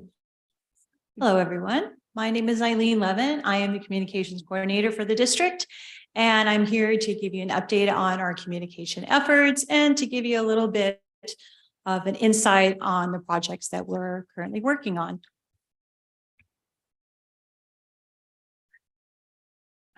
So first, I'm going to start with a summary. My role has grown over the last year, and it has been instrumental in impacting the growth and the development of enrollment and interdistrict permits and so forth. Additionally, I've taken on some special projects, such as the Hermosa Valley Senior Send-Off, and as well as becoming an event photographer and graphic designer. Okay. Whoops. There we go. Okay, social media. It's a pretty big bulk of my position. So we started off really revamping and looking at how do we want to go about disseminating our information. So I came up with some pillars of communications, of content that we would focus on, one of them being this week at Hermosa Beach City School District, which now is this week at our Hermosa schools, and as well as Did You Know, Fun Fact Friday, Read This Book, Wellness Wednesdays, just to get people to be more engaged and to start, coming for the content on a monthly, weekly, daily basis. The focus this year has changed. We are now focusing on more of the achievement, the wellness, the facilities, signature programs, the enrollment that will be coming up, as well as providing additional marketing for our PTO and all the efforts that they do in the Ed Foundation. Our Instagram is probably, I would say, our primary. It goes side by side with Facebook, but Instagram tends to be the more engaging as far as people liking. We do get some comments from time to time, but when you do the reverse over to Facebook, that's where you tend to get more of the comments that you will see. And so we've had a steady increase in monthly followers, and we're about nearly from where we started when I started this position, we're about almost 400 up on Instagram and about almost 100 on Facebook, which again is not as utilized as Instagram these days. Niche is something new that we started. We did market and say how we got an A rating for not only our district, but for our individual schools. And so we're really proud of that. We'll be utilizing them more as we go into the enrollment campaign period. LinkedIn is we have about 303 followers. The utilization is only used for promotion of job vacancies. We're hiring for this job, we're hiring for that job. And then YouTube is showing this board meeting as you see, and people are watching, as well as any promotional videos of enrollment or events that we just had our ribbon cutting. School messaging. When I came on board, they wanted to transition. And so we went into constant contact, and that meant getting everybody on the system. And so I was able to do that by getting all of our principals, our superintendent, Sylvia, everybody up on there. So I created all of the graphic designs. I laid it all out. And so that has been something that I've done, as well as invitations. I say invitations because we did 3 for the ribbon cutting, as well as for the senior send-off. The website has been something that's also we've been utilizing a lot. I'll go into more onto the next slide. But what we're doing is all the content that you see on the upcoming events, that's all me. I'm putting in all the information. I'm creating the designs. I'm connecting with our outside community partners if it's an event, as well as like PTO at Foundation. And then from time to time, if needed, I will create a web page. So that way, if I can't get all the content that's needed into that small space of the calendar, there's a whole website that they can go to. The website. So in March, we launched in May, we launched our new website. We're very excited. We've gotten incredible, great feedback from everybody, which is good. We will be utilizing it more moving forward because I would like to say we're no longer going to be doing an additional of the 3 school websites. We are now just going to stick with the one district site.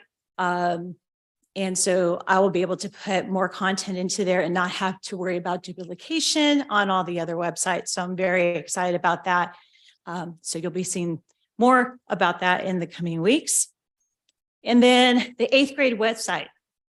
Even when my kids were in the school district, there was always a lack of information of what events were happening just for the 8th graders, more information, connection to what Maricosta or Redondo Union High School was doing. And so that's something that I went ahead and I created the website. And so I maintain the website. So if there's any information that's coming through, I will go through the different high schools, getting any information I can and linking it through, because I think it's really important that our 8th graders are informed and they can make the best decision for them. HBS alumni. Again, having had children in this district, I have been on the other side, and I know that our kids they would see at the end of the year our Maricosta students or Redondo Union, well, more Maricosta, they would have their events at their local schools. And so I asked Jason, could we consider doing this event? And so we did the senior send-off, and I'm so excited we did.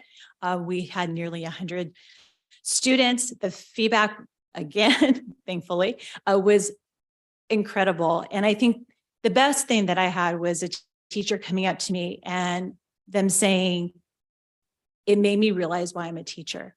Like this particular teacher talked to students that weren't even in her classroom, but they had a connection. And that's what it's about. It's such a special event. And so we'll be doing that again this year. We have a tentative date of June 1st, but I will be getting the information out sooner rather than later, because I want to make sure that there is no lack in communications and that every student, whether they're going to Maricosta or to Redondo Union, or even maybe to Vistamar or another high school, that they know that they are welcome to come and we want to celebrate whatever path they're doing. And then worked with Stephen on the e-bike safety education videos with Jack and Maddox. And that was 4 videos that we did. So we were happy to do that. And we hope that we made a tremendous impact in our community. And next, open enrollment campaign. It's time. So we are gearing up as a district. And so these are some of the items that I assisted with them last year. We had flyers, we had videos, posts, stories, testimonials. All of that will be back, and whatever additional ideas we come up with or I come up with, we'll institute. The banners, one of the biggest changes that we'll have will be student photos. And I know that's something, Stephen, you've mentioned before. We were a little bit more challenged last year because we were still under COVID and restrictions with masks, but I've been in and out of the classrooms a lot this year. And I think we're going to have some good, fantastic photos to really show what makes Hermosa the best. And now, questions. Eileen, thank you so much for your report. And I know I've had to work with you a lot over the past year as board president. So I can't thank you enough for all your professionalism and to your attention to detail and the phone versus the iPad and the scripts and all the tools. She took like 5 takes with me last week to say 3 sentences. It was excellent. Jen. Yeah, I want to piggyback on that, just like compliments to like all the work you're doing. From when I started on the board to now, I mean, it's just a tremendous difference. And what I think the community, like as a board and as a district, we are reflecting out into the community. So really, really great job. And I love the 8th grade page. I think I've been there. I was like, what is this? This is so helpful. I'm like copying the links, sending it to other people, like other schools. Are you doing this? Is a great idea. So thank you for just spearheading all this and being willing to work with the Sun Dolphins as well, which I know is on the next part.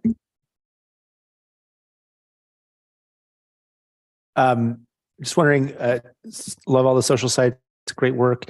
Any consideration of, TikTok or anything like that? I hear Jason has some wicked dance moves.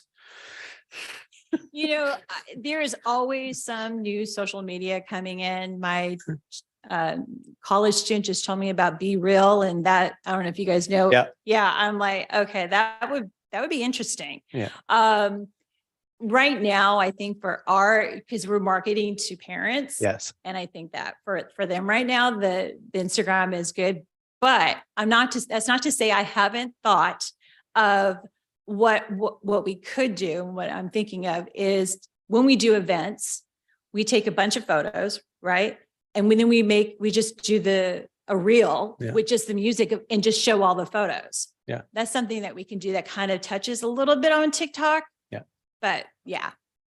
My other question, I like all the communication too. I wonder if there's any scope in your role for communication from it. What I'm thinking of is like community surveys. And one of the questions that buzzes in the back of my head for a long time is, why are there families in Hermosa not sending their kids to our schools? And are they reachable, gettable?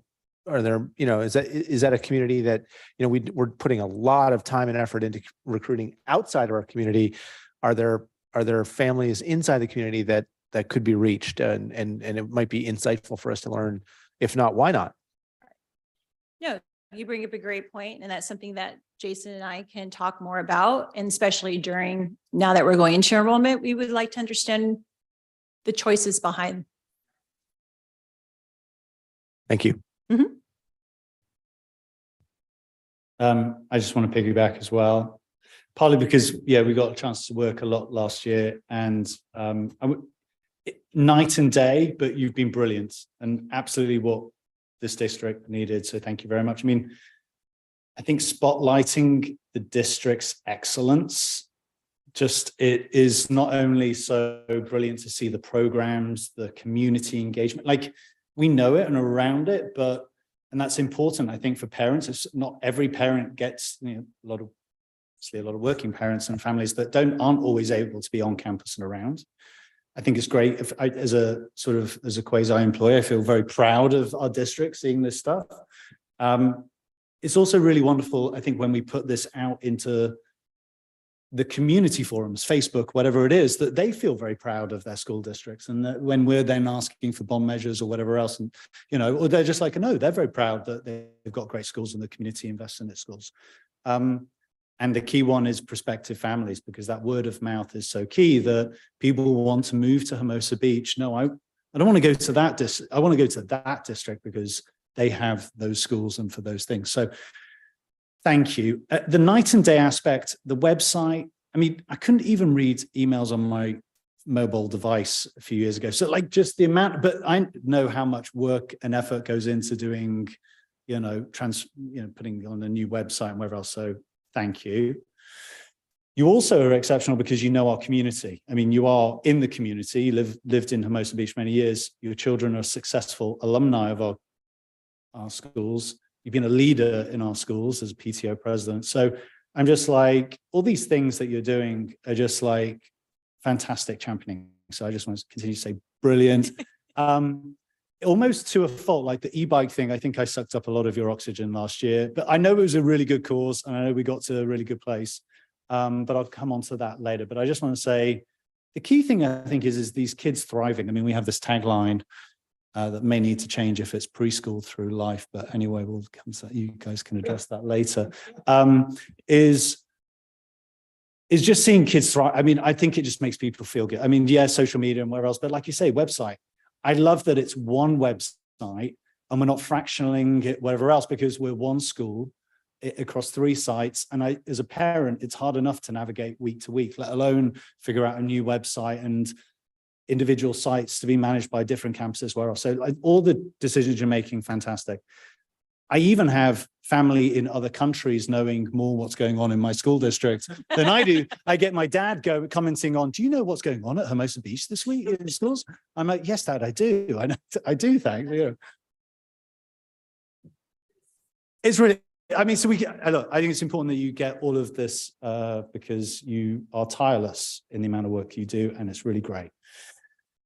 I think a lot of what you've presented today actually is a great consensus, is sort of consolidation of all of this stuff. I think there may be an opportunity for the board to have a dashboard, you know, tracking some of these things. You're mentioning increase in engagement on platforms, or did we track, I don't know if we tracked Google Analytics on our old website to now, but like, I bet it's as transformative as you can. So I bet there's some really nice things that, again, the board loves to see data. So if there's, to add to sort of a lot of this stuff, I know actually some of this on those slides is good. Social media engagement, reach, website traffic, inquiries, emails, open rates, who's opening that, etc. So that's just a thought. Events. Obviously, we place a lot of importance on getting people, particularly our enrollment, into our events. I think one thing would be to look forward. Like, what are your objectives, strategy, and tactics against the district's goals? Like, I think that might be helpful for the board to know, because there's only one of you. Right. How are you deploying your time? Should it be that you need to, now that you've built Rome on social media and other things, like, do you scale back on some of that? Because, the district needs to point you in other directions. I guess some of that becomes, looking at that stuff. Thank goodness we're not on Twitter. I think that was a great decision years ago. But yeah, maybe looking at some of those bigger platform things, whatever. But is even social media important? To Quincy's point, is it a better understanding of families coming to the district, and how can we encourage them better, give them the tools and confidence they need to know? Because we are absolutely the best little beach schools. So I just sort of thinking about, this was more of a look back, dare I say, more of a look forward. I think looking at our landscape as well, I think there's a lot we can learn from our competition, dare I say, local districts, private schools, messaging, how do we differentiate? I would love to see the personalized learning aspect come through more so in our communications. Those aspects I think would be great. Our signature programs, those things, achievement for all, these areas of messaging, and how we continue to beat those drum and just reinforce those things, that's great. The time and effort that you put in, and year to year, how are you changing things? Because enrollment, I think, is a key area of focus. So what are we doing differently this year with the programs and things? And that might be coming up, but it's next month. So I'm just curious on that aspect, and updates to maybe the board, community partnership. I'm curious, like, more of a future focus, and how we can deploy you in the best way that serves these things. A lot of these things are really great, but whether it's sort of a summary of this, or strategy moving forwards, or an evaluation year to year as to, hey, I'm going to take these objectives and I'm going to go and do this, I'm going to do this differently, or I'm going to continue to do this because our engagement rates are going through the roof and we're, enrollment's surging and all the rest of it. Yes, absolutely. I mean, that isn't the nature of marketing. You have to go with it. It's constantly changing. And so I know that conversation will be with Jason and his direction of what our focus should be. And that's where I'll be focusing. I mentioned signature programs. There are ideas that Jason and I have already discussed that I will be implementing. And as you mentioned earlier, October was a busy month, but the focus is all changed now that we're in November, and enrollment is number one, and highlighting everything that we do great needs to be shown and told again and again, so people know. Awesome. I just wonder whether it's not just October. I wonder whether you say like 50% of your job should be focused on enrollment. Like, how do we understand our community better? How do we understand, that user flow when they pick up the phone, when they take that email, when they're looking for information? Like, that is going to be the driving lifeblood of this district, is driving that enrollment. We've got the facilities, we've got the programs, we've got the excellence. So just food for thought. Thank you. You're brilliant. Other thoughts, comments, questions? It would have been fascinating to put this as the December meeting agenda and just taunt you from the audience.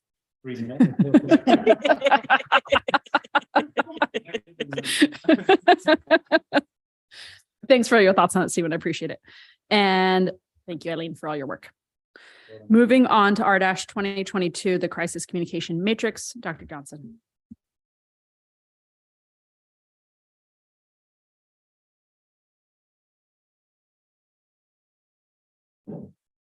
Thank you, board. As part of the board workshop and a follow-up, the board asked that we put just an outline out for the public as well as for the board's digestion about how the school district would communicate with our students, our staff, as well as our community in the event of a crisis response. I will say, from just being in administration and dealing with, I would argue, some pretty unusual circumstances as an assistant principal and superintendent, that no situation is the same. Each requires a different type of response, but there is some general governing principles about working with your students, staff, and community. Something to keep in mind is, depending on the situation, that student confidentiality is paramount. And there are many times where I understand that the general community wants to know what's going on, but the schools are very limited in what they can share because of student confidentiality. So this provides like a level 1 to level 4 outline. Level 1, I would say, being low level, and level 4 being high level in regard to a response and timeline. This was reviewed with our neighboring districts who do not have a template like this, but I did discuss with them some of these principles of response. And then Principal Bledsoe and I worked on this together because we are the primaries that deal with incidents of this nature. Ms. Overbeck was consulted, sorry, Ms. Gluck as well too, was consulted, but it's just a kind of a different nature. Those things could happen. I would say that they're more likely to happen on our Hermosa Valley campus. I'll take questions at this time in regard to the matrix. Thanks so much for this, Jason. I know you and I went back and forth on it. And so just to remind the board where the conversation was at the workshop, it was, there is always, I think, a tug and pull, tug and push and pull of how much the community needs to know versus student privacy and the need for agency of the district to handle an issue or a crisis when it comes up on campus. So that's always going to be in conflict. And the conversation the board had was, well, obviously the board is always updated when things happen, the board president and then the rest of the board as the situation unfolds. But at what point should we bring in all the different participants and the different community participants as we need to?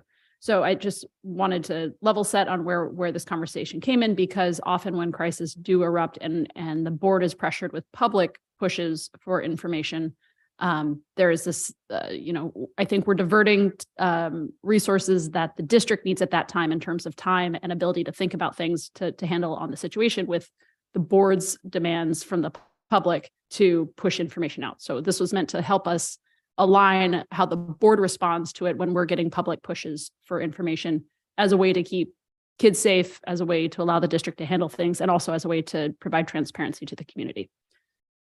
So level setting. Do people feel, my one question, this, Jason, is after, I'll just keep going. After our table talk, is there another column in here that needs to be addressed with like city EOC, city media pieces? Like, I don't know how much this framework is used internally to help guide you versus guide staff. Like, at what point, off of the EOC processes do we tell other folks? Yeah, in regard to that, I'd have to reflect and think about it. We are still picking up the pieces from the follow-up from the tabletop, which was it last week? So I don't have like a good answer of that at this time. I would say that the purpose of this document, there are many internal staff documents in regard to how we would handle a crisis, with our initial emphasis being on students. This, I would say, is a more digestible public framework of trying to shed some light on an approach. And so to answer your question, to add on a piece to the EOC and media is something that I just have to take a further look at before I can have a good response to that. Okay, fair enough. Other comments, questions from the board? Jen? I just had a question on the distribution section, where it says site-based or district-wide. Just to clarify, that means the word "or" is a real important word there. And that's a decision made by the distributor. Yeah. Okay. And just in case the public is looking at this, it's not "and" or it is the word "or," just so we're really clear.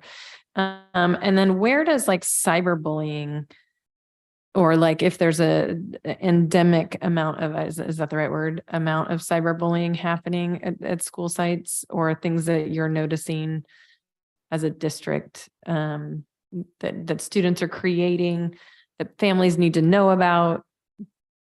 So I would think that would be between level 1 and level 2, and it very much depends on the situation. And I know sometimes I may sound like a broken record in that regard, because just these situations can be so unique. So I'll provide examples. So in the past, we did put out a notification in regard to TikTok challenges.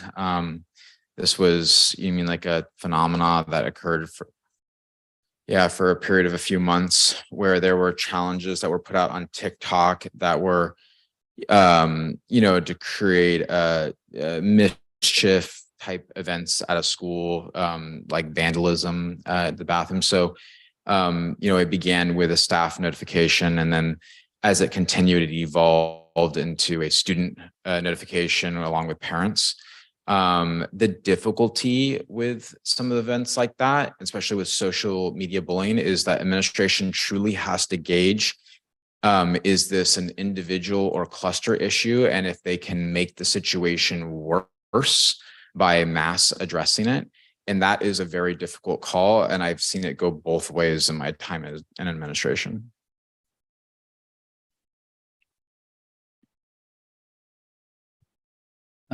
Jason, team, I mean, I think this is actually great. I know it's almost, and I appreciate, Maggie, your sort of framing as well, and Jason for like the district and the balancing act.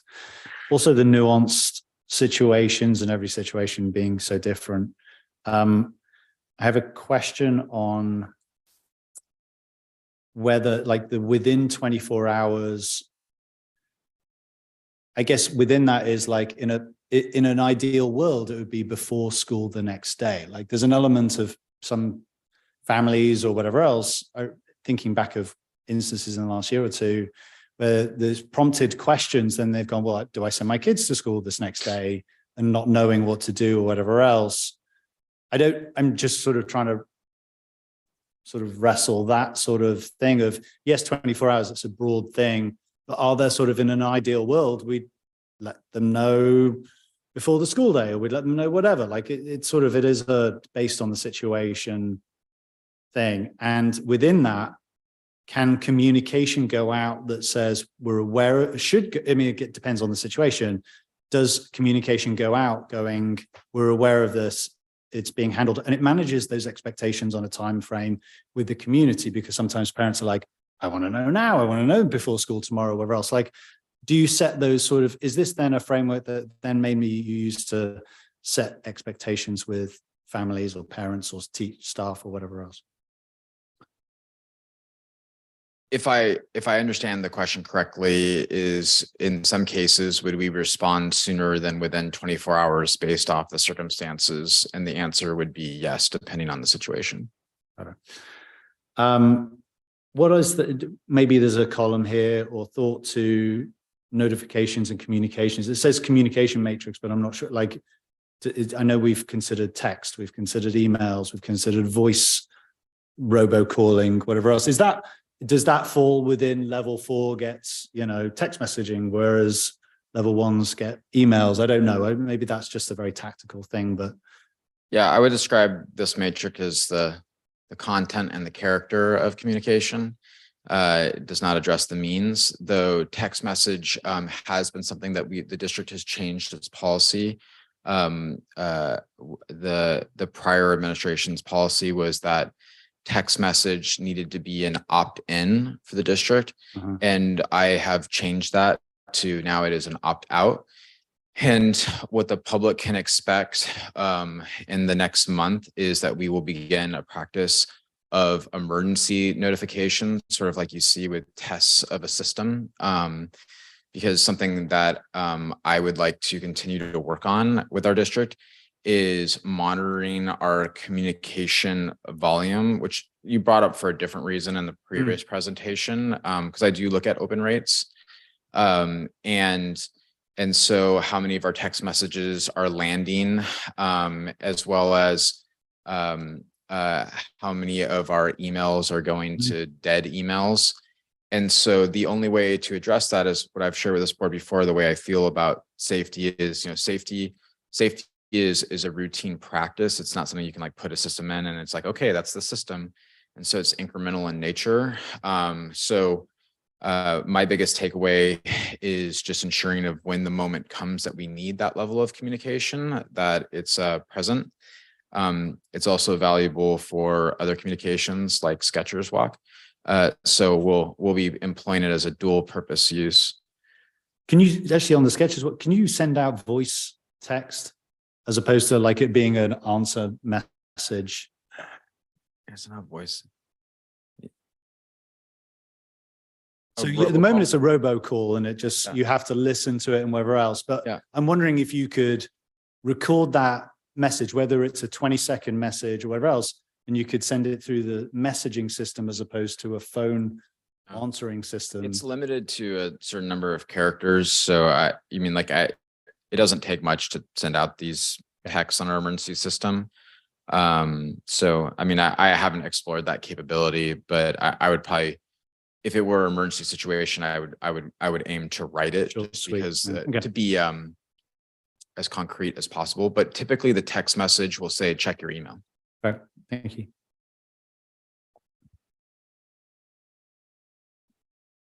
I just wanted to clarify also, we had talked in the equity and inclusion task force or group about having some sort of trauma response or tools that we could give staff when is the appropriate time to send out communication to parents about maybe a national trauma or a local trauma that's affecting all of us that might be talked about in the classroom. That is not this crisis response, or that's included in this. That is not this crisis response.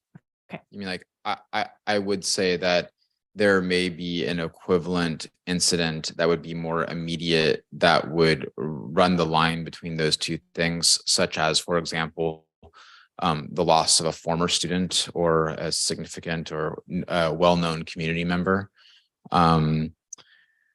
Last year, there was a tragic car accident that affected a neighboring school district, but because Hermosa sports are so tied with our other communities, many of our families were affected. So we were on standby with our mental health resources on one of our campuses to do that and put out messaging as such.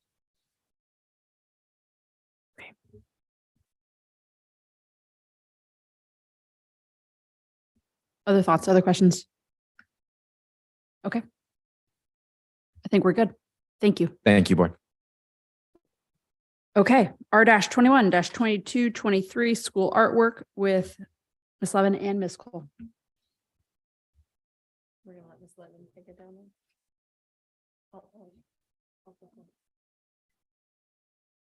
Let me blow these up so I can see the differences. Hello again. So we're back. We took direction from the board, and Jen was a part of that conversation. And so we're going to begin. So this is where we semi-started. We came to you with our first proposal of artwork for our schools, and we did them individually for a different design for each school with the designer who created our Hermosa Beach City School District logo. You gave us directions of what you would like to see in the next artwork. And so we feel we addressed that and then some. So let me introduce to you our artwork number 2. Okay, a little too fast. So this was designed by Denny, who is a VIEW parent actually, and a graphic designer. You may have seen her work in our Dolphin Dash that PTO has done. She is just brilliant at what she does. And so she created this logo, and you will see that it is the same logo for all 3 schools with the difference of the View, Vista, and Valley. And also utilizing the colors as we originally did of the circles in the Hermosa Beach City School District logo. And the font is also the same. She also provided us for some different ways. So because we know internally we can't always showcase all of the colors, here's some different ways that we can do so that it would still come out. But we have Hermosa Schools, Hermosa Valley. I'm going to go to the next page because it goes into more of that too. Stephen, I know you've mentioned many times that we like to see the HVS. That is one that I could certainly add into this mix. But needless to say, it does a beautiful symmetry of everything. And so when you put it all together, this is what you get. And so there's our logo, our district logo right on top with all the 3 logos. And now I'm going to show you how we're going to utilize it. So here's some functional ways. So she just went ahead and she designed us some letterhead that we would be adaptable. We would change it out for each school, as well as a business envelope, and that would be the front of a note card. Certificates, when they give them out at flag ceremonies or any other special event, that's the certificate they could use. Student pass, visitor pass, all of this stuff, you can see that the logo is in black, so there is no name in it, but on the top it says Hermosa Valley Vista School Visitor Pass.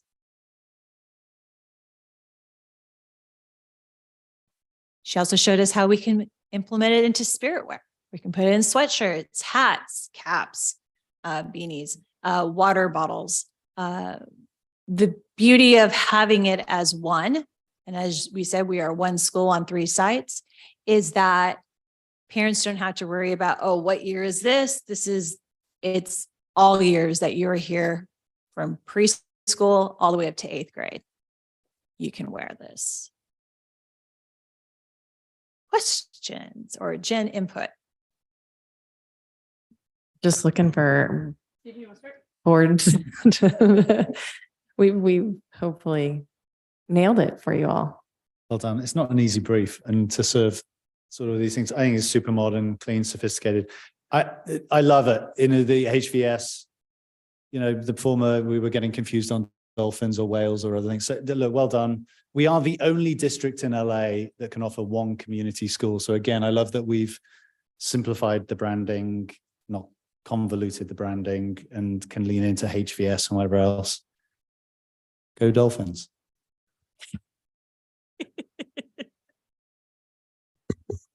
Yeah, no, I think it looks really fantastic. It's super clean, and I agree. I like it's all the same kind of, that brings it all together. So yeah, great job. Go team. Go Dolphins. Thank you, Danny. Quentin. Great work. Nailed it. I'd love to see the HVS incorporated in some of those spirit wear things. So it's not just a random nice design. It's actually connected with those letters, but otherwise perfect. Thank you so much. Thank you, Jen, Eileen, Danny. Thank you. Well done. Okay. I can go in peace. Okay.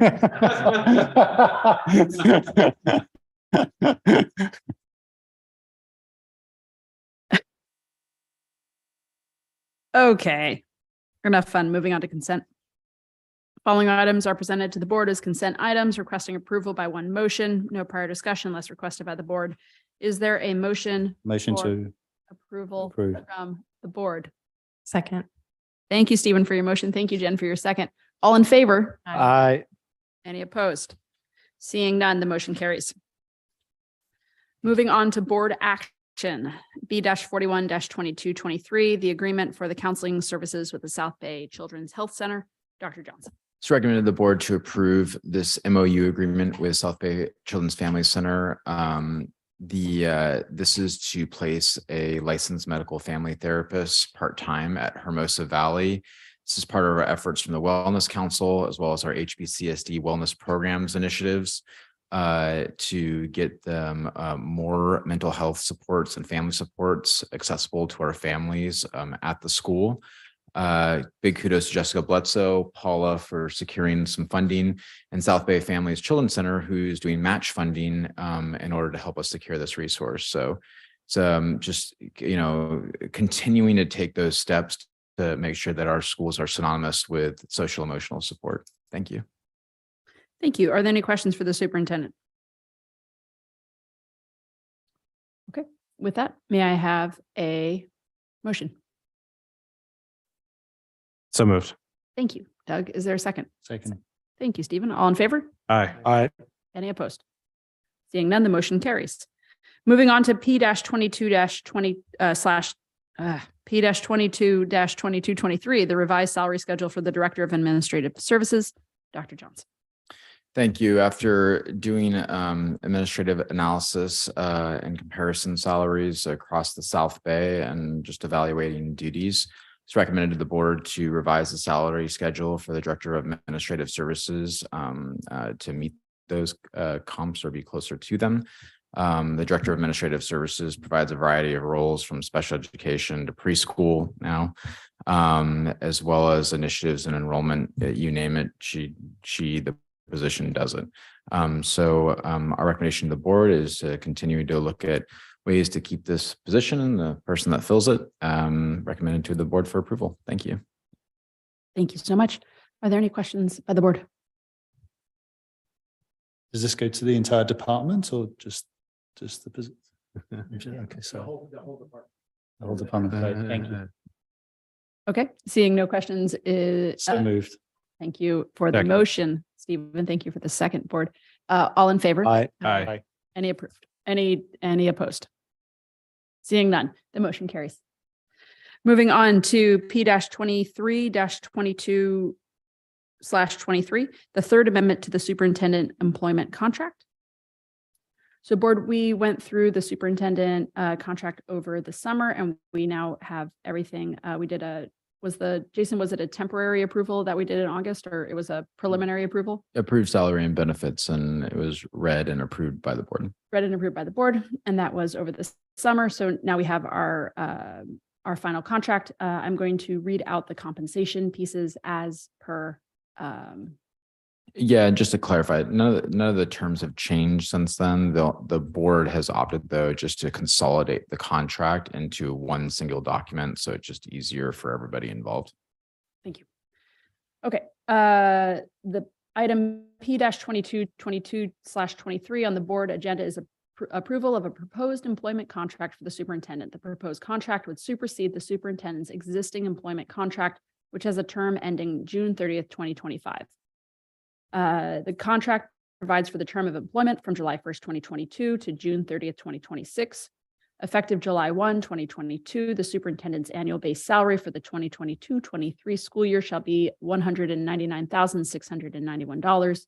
Commencing July 1st, 2023, upon annually receiving a favorable 3 or 4 performance evaluation, the superintendent shall be compensated with 3 salary steps, which provide for successive annual base salary increases equal to 3.5% of the preceding annual base salary effective July 1st of the succeeding school year.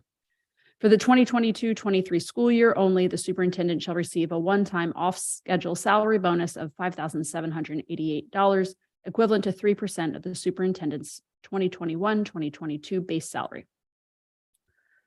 The board shall allocate up to $25,000 during the term of the agreement to provide the superintendent one executive coach for leadership.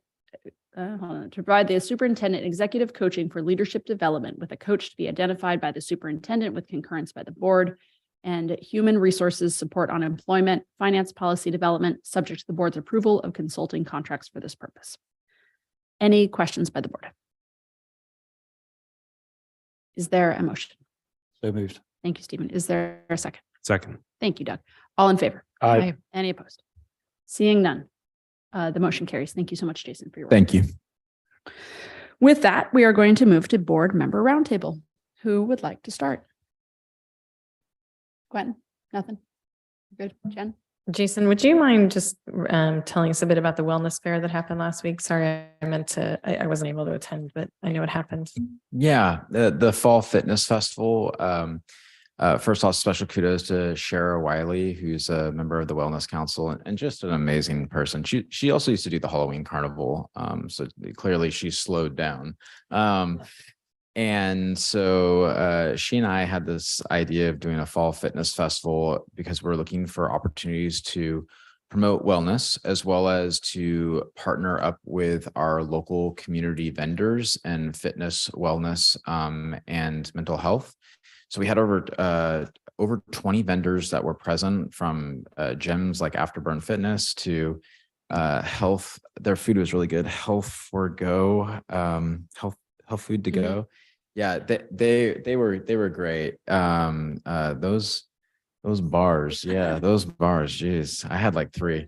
And then we had karate there, and so it was a great event. It was a good first step. Redondo Beach Fire Department, LA County Fire Department was also there as well too, and they were great. They brought the truck. It was really, bless you, Peter. It was very cold that day, so we got a little chased out by the weather. But it was a great event, and Sharon and I agreed it was just a good first step. I mean, we had meditation, yoga, Zumba. So we're looking forward to more community events. In December, we Hermosa schools are going to be continuing to promote our school community to shop local and support our local businesses during the holidays. And we're just really trying to tie the knot that, if our local businesses do well, our schools do well. And we just really believe in that partnership. Thank you. Any other questions? Just going to see if we can go for 3 hours, 35 minutes, so we can get to his birthday or something. I was able to join at short notice on the Beach Cities Health District. So I just wanted, I wasn't sure on the formal agenda, but just to mention, it was as they do such a, fantastic job, and choose my words carefully. It was very sobering, because the focus is on the Youth Advisory Council, but there was a number of updates: cannabis policy update, youth and cannabis video presentations. I think the thing that sending shivers down my spine is the fentanyl health alert. It's something that's just shocking, and something that we all need to know societally, as much as parents and so forth. So Jason, I know there's measures that the district is involved in. So there was also mention of Alcove, Beach Cities Health, the Wellness Center. We've talked about that, and I'll just mention some of the upcoming dates so the board's aware of those. But Jason, if you want to mention on the fentanyl. Yeah, I was just going to give Ms. Gluck a chance just to address some of the steps that we've taken on fentanyl. If you could just share with the board, just that this is kind of hot off the presses, so forgive us. So we've been sending out communication to our families so they're aware of what is available, and so parents can start a conversation with their student. We are working with Beach Cities Health District on February 9th to hold a parent education night. That parent education night will be held at the Redondo Union Auditorium, and that will we are inviting students to attend as well, as parents see it as appropriate. The parent education night will include healthcare specialist there to talk about fentanyl. We will also have a film, Dead on Arrival, and then we will have a panel of experts there so people can ask questions in an environment that they feel comfortable.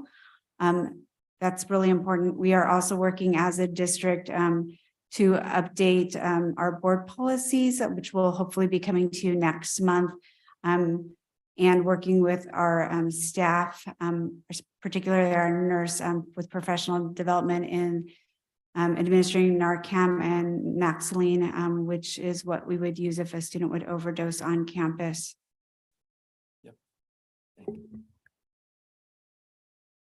Just to mention a couple of dates, just to be aware of. I think there's a further Youth Advisory Council on November 15th. They have their School Advisory Board December 2nd.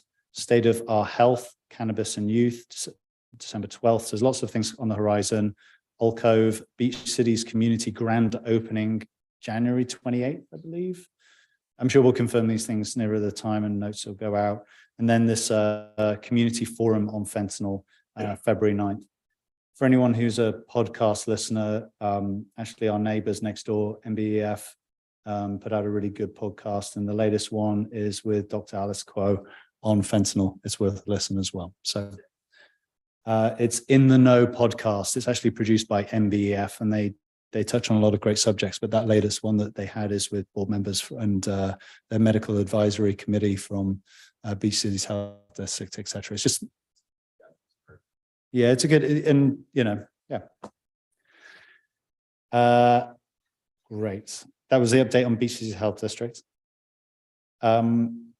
I wanted to do a quick shout out to former school board member, Dr. Mary Campbell and Stacey Amato for their service to the city. They're stepping down from the city council.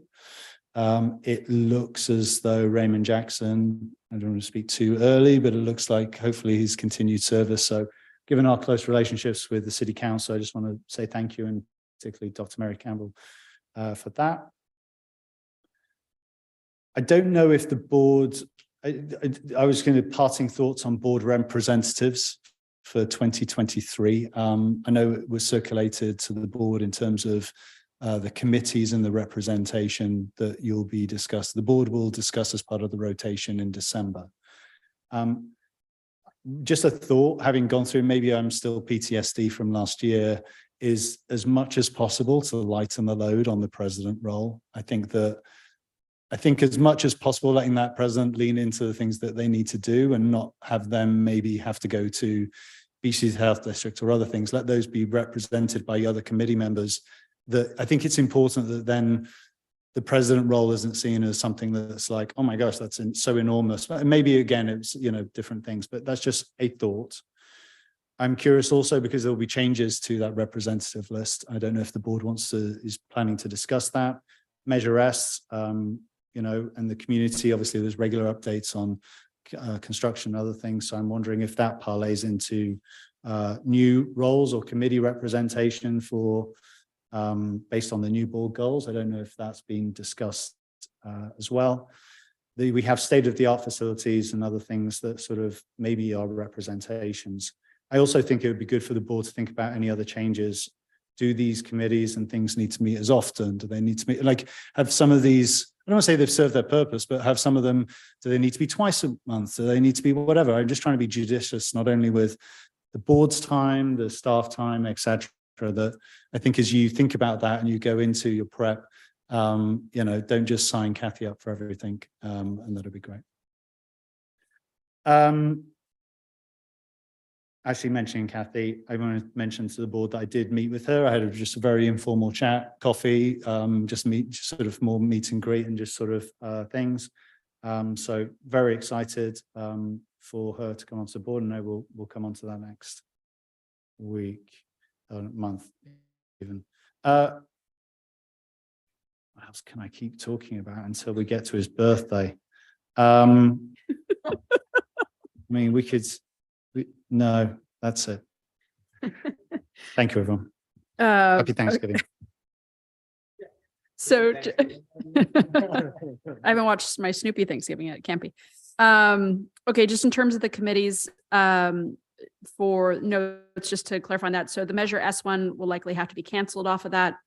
And then to Stephen's point, the tri-agency needs to be added as one, and likely the BCHD Youth Wellness Council. So those are like two separate things. Like we normally have tri-agency be a de facto board president piece, but we should probably list it as that. And then BCHD can, I think, be taken on by somebody else. It meets pretty infrequently, but maybe it pairs with the Wellness Council. There could be some things there. So I know Measure S though needs to be edited off. That was it for committees. Tonight we had consent on coach stipends, and that just got me thinking about the conversation we had in September on youth opportunities for middle school sports, which also tied to my brain about last, was basketball a winter sport? Last winter, having basketball have like differences of funding in terms of uniforms that were supported by parents. So it seems to me there might be an opportunity to have this conversation with the athletic director or with the board about how we're dealing with equitable opportunities for participation for our sports teams. Both like within the uniforms, and also like thinking about the volleyball piece that happened, where we're having students who already have a leg up into it, which just seems counter to middle school participation. So it's just something I'm offering up to the board and to the superintendent to how deep down that rabbit hole we want to go. But it seems to me there's some stuff there to talk about. And then lastly, we keep talking about preschool, but I don't think we've actually like had a formal presentation on plans or voting on it. And so curious as to when that's coming in front of the board.